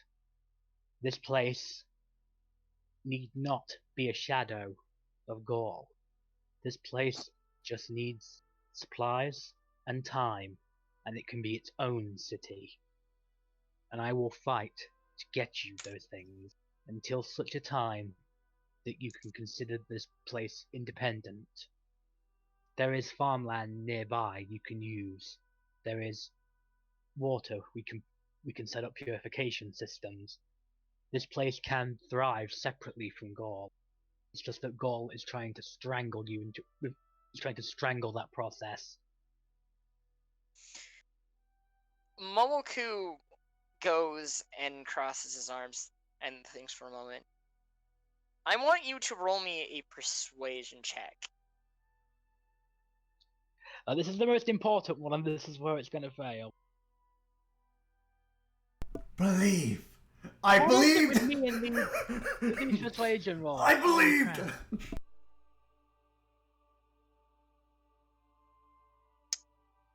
I didn't think I could. I think this one's one that's going to fail. Rolls a natural 18. You kind of see. So for I need you to roll me an insight check with this. Okay.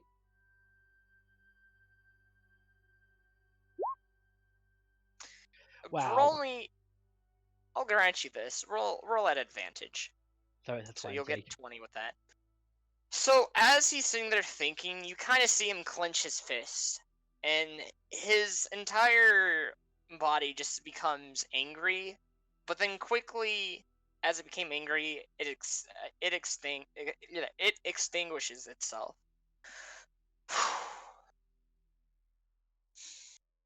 I won't lie. To some degree, I am a bit disappointed that we can't go through with a bit of force, but I do know that in my place in this world, I have unfortunately fallen off the path of the Code of Honor, and I too am on a quest to redeem myself. I agree.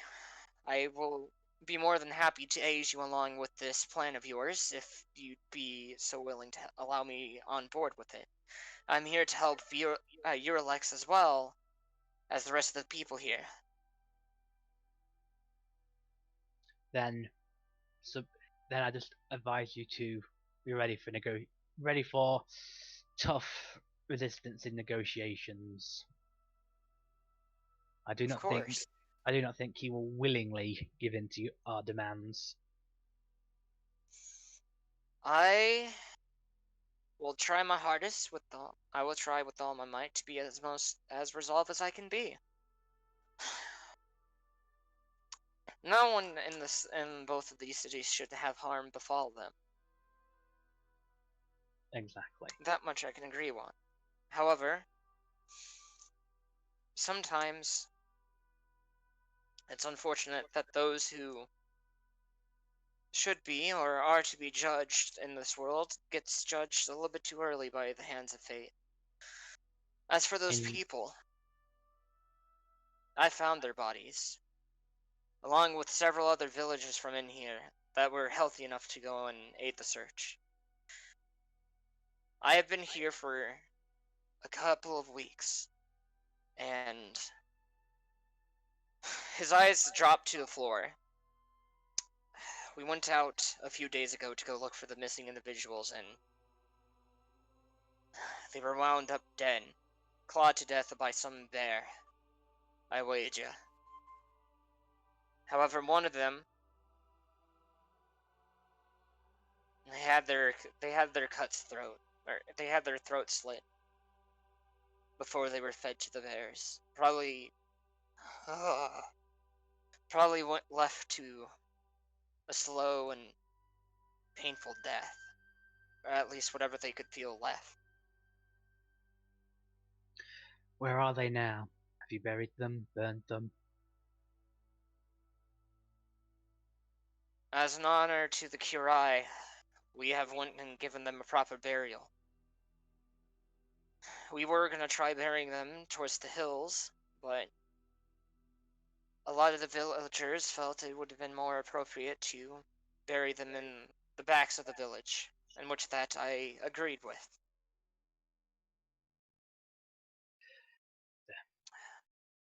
Yerlik speaks up. I hope. I apologize for Momoku's behavior here. He can be a bit impatient at times, I suppose, but It's quite alright. it is I have true. the same flaw. It is true that we are currently all wishing for as less as bloodshed as possible. If we went through with this plan of using force, we would make sure that under no circumstances we kill anybody or hurt anybody if we can avoid it. If anything, And it'd be non-lethal takedowns, but with I don't minimal believe damage. you would stoop to such tactics as killing, but what events can so easily be twisted by those that win. There's an old saying, the victor writes history. And regardless of what your actual intentions are, if your original plan was to fail, you would no doubt be painted as murderers. And that is why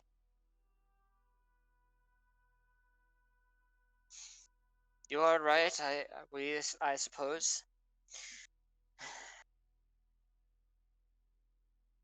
I don't oh, I don't have much on me, but at the very least, I suppose, for helping Yurlex out, I could give you this you would be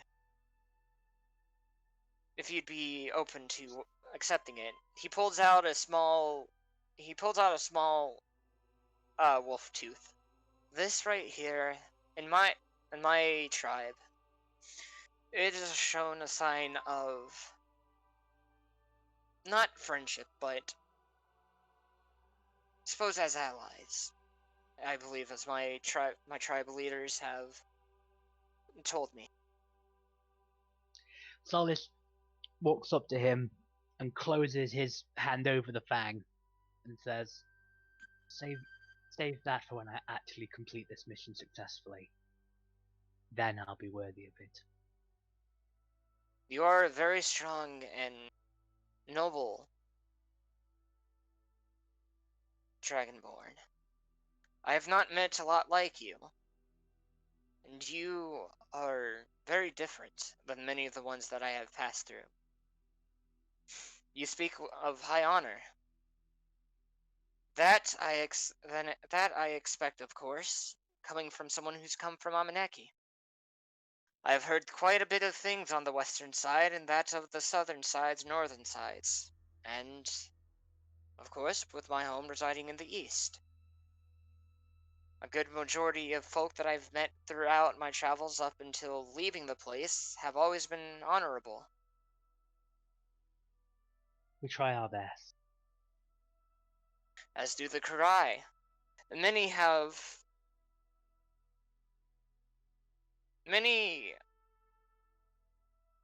I suppose I should... Would you be open to willing to listen a bit about the Kurai, I suppose? Because there's many more than of us that is out there.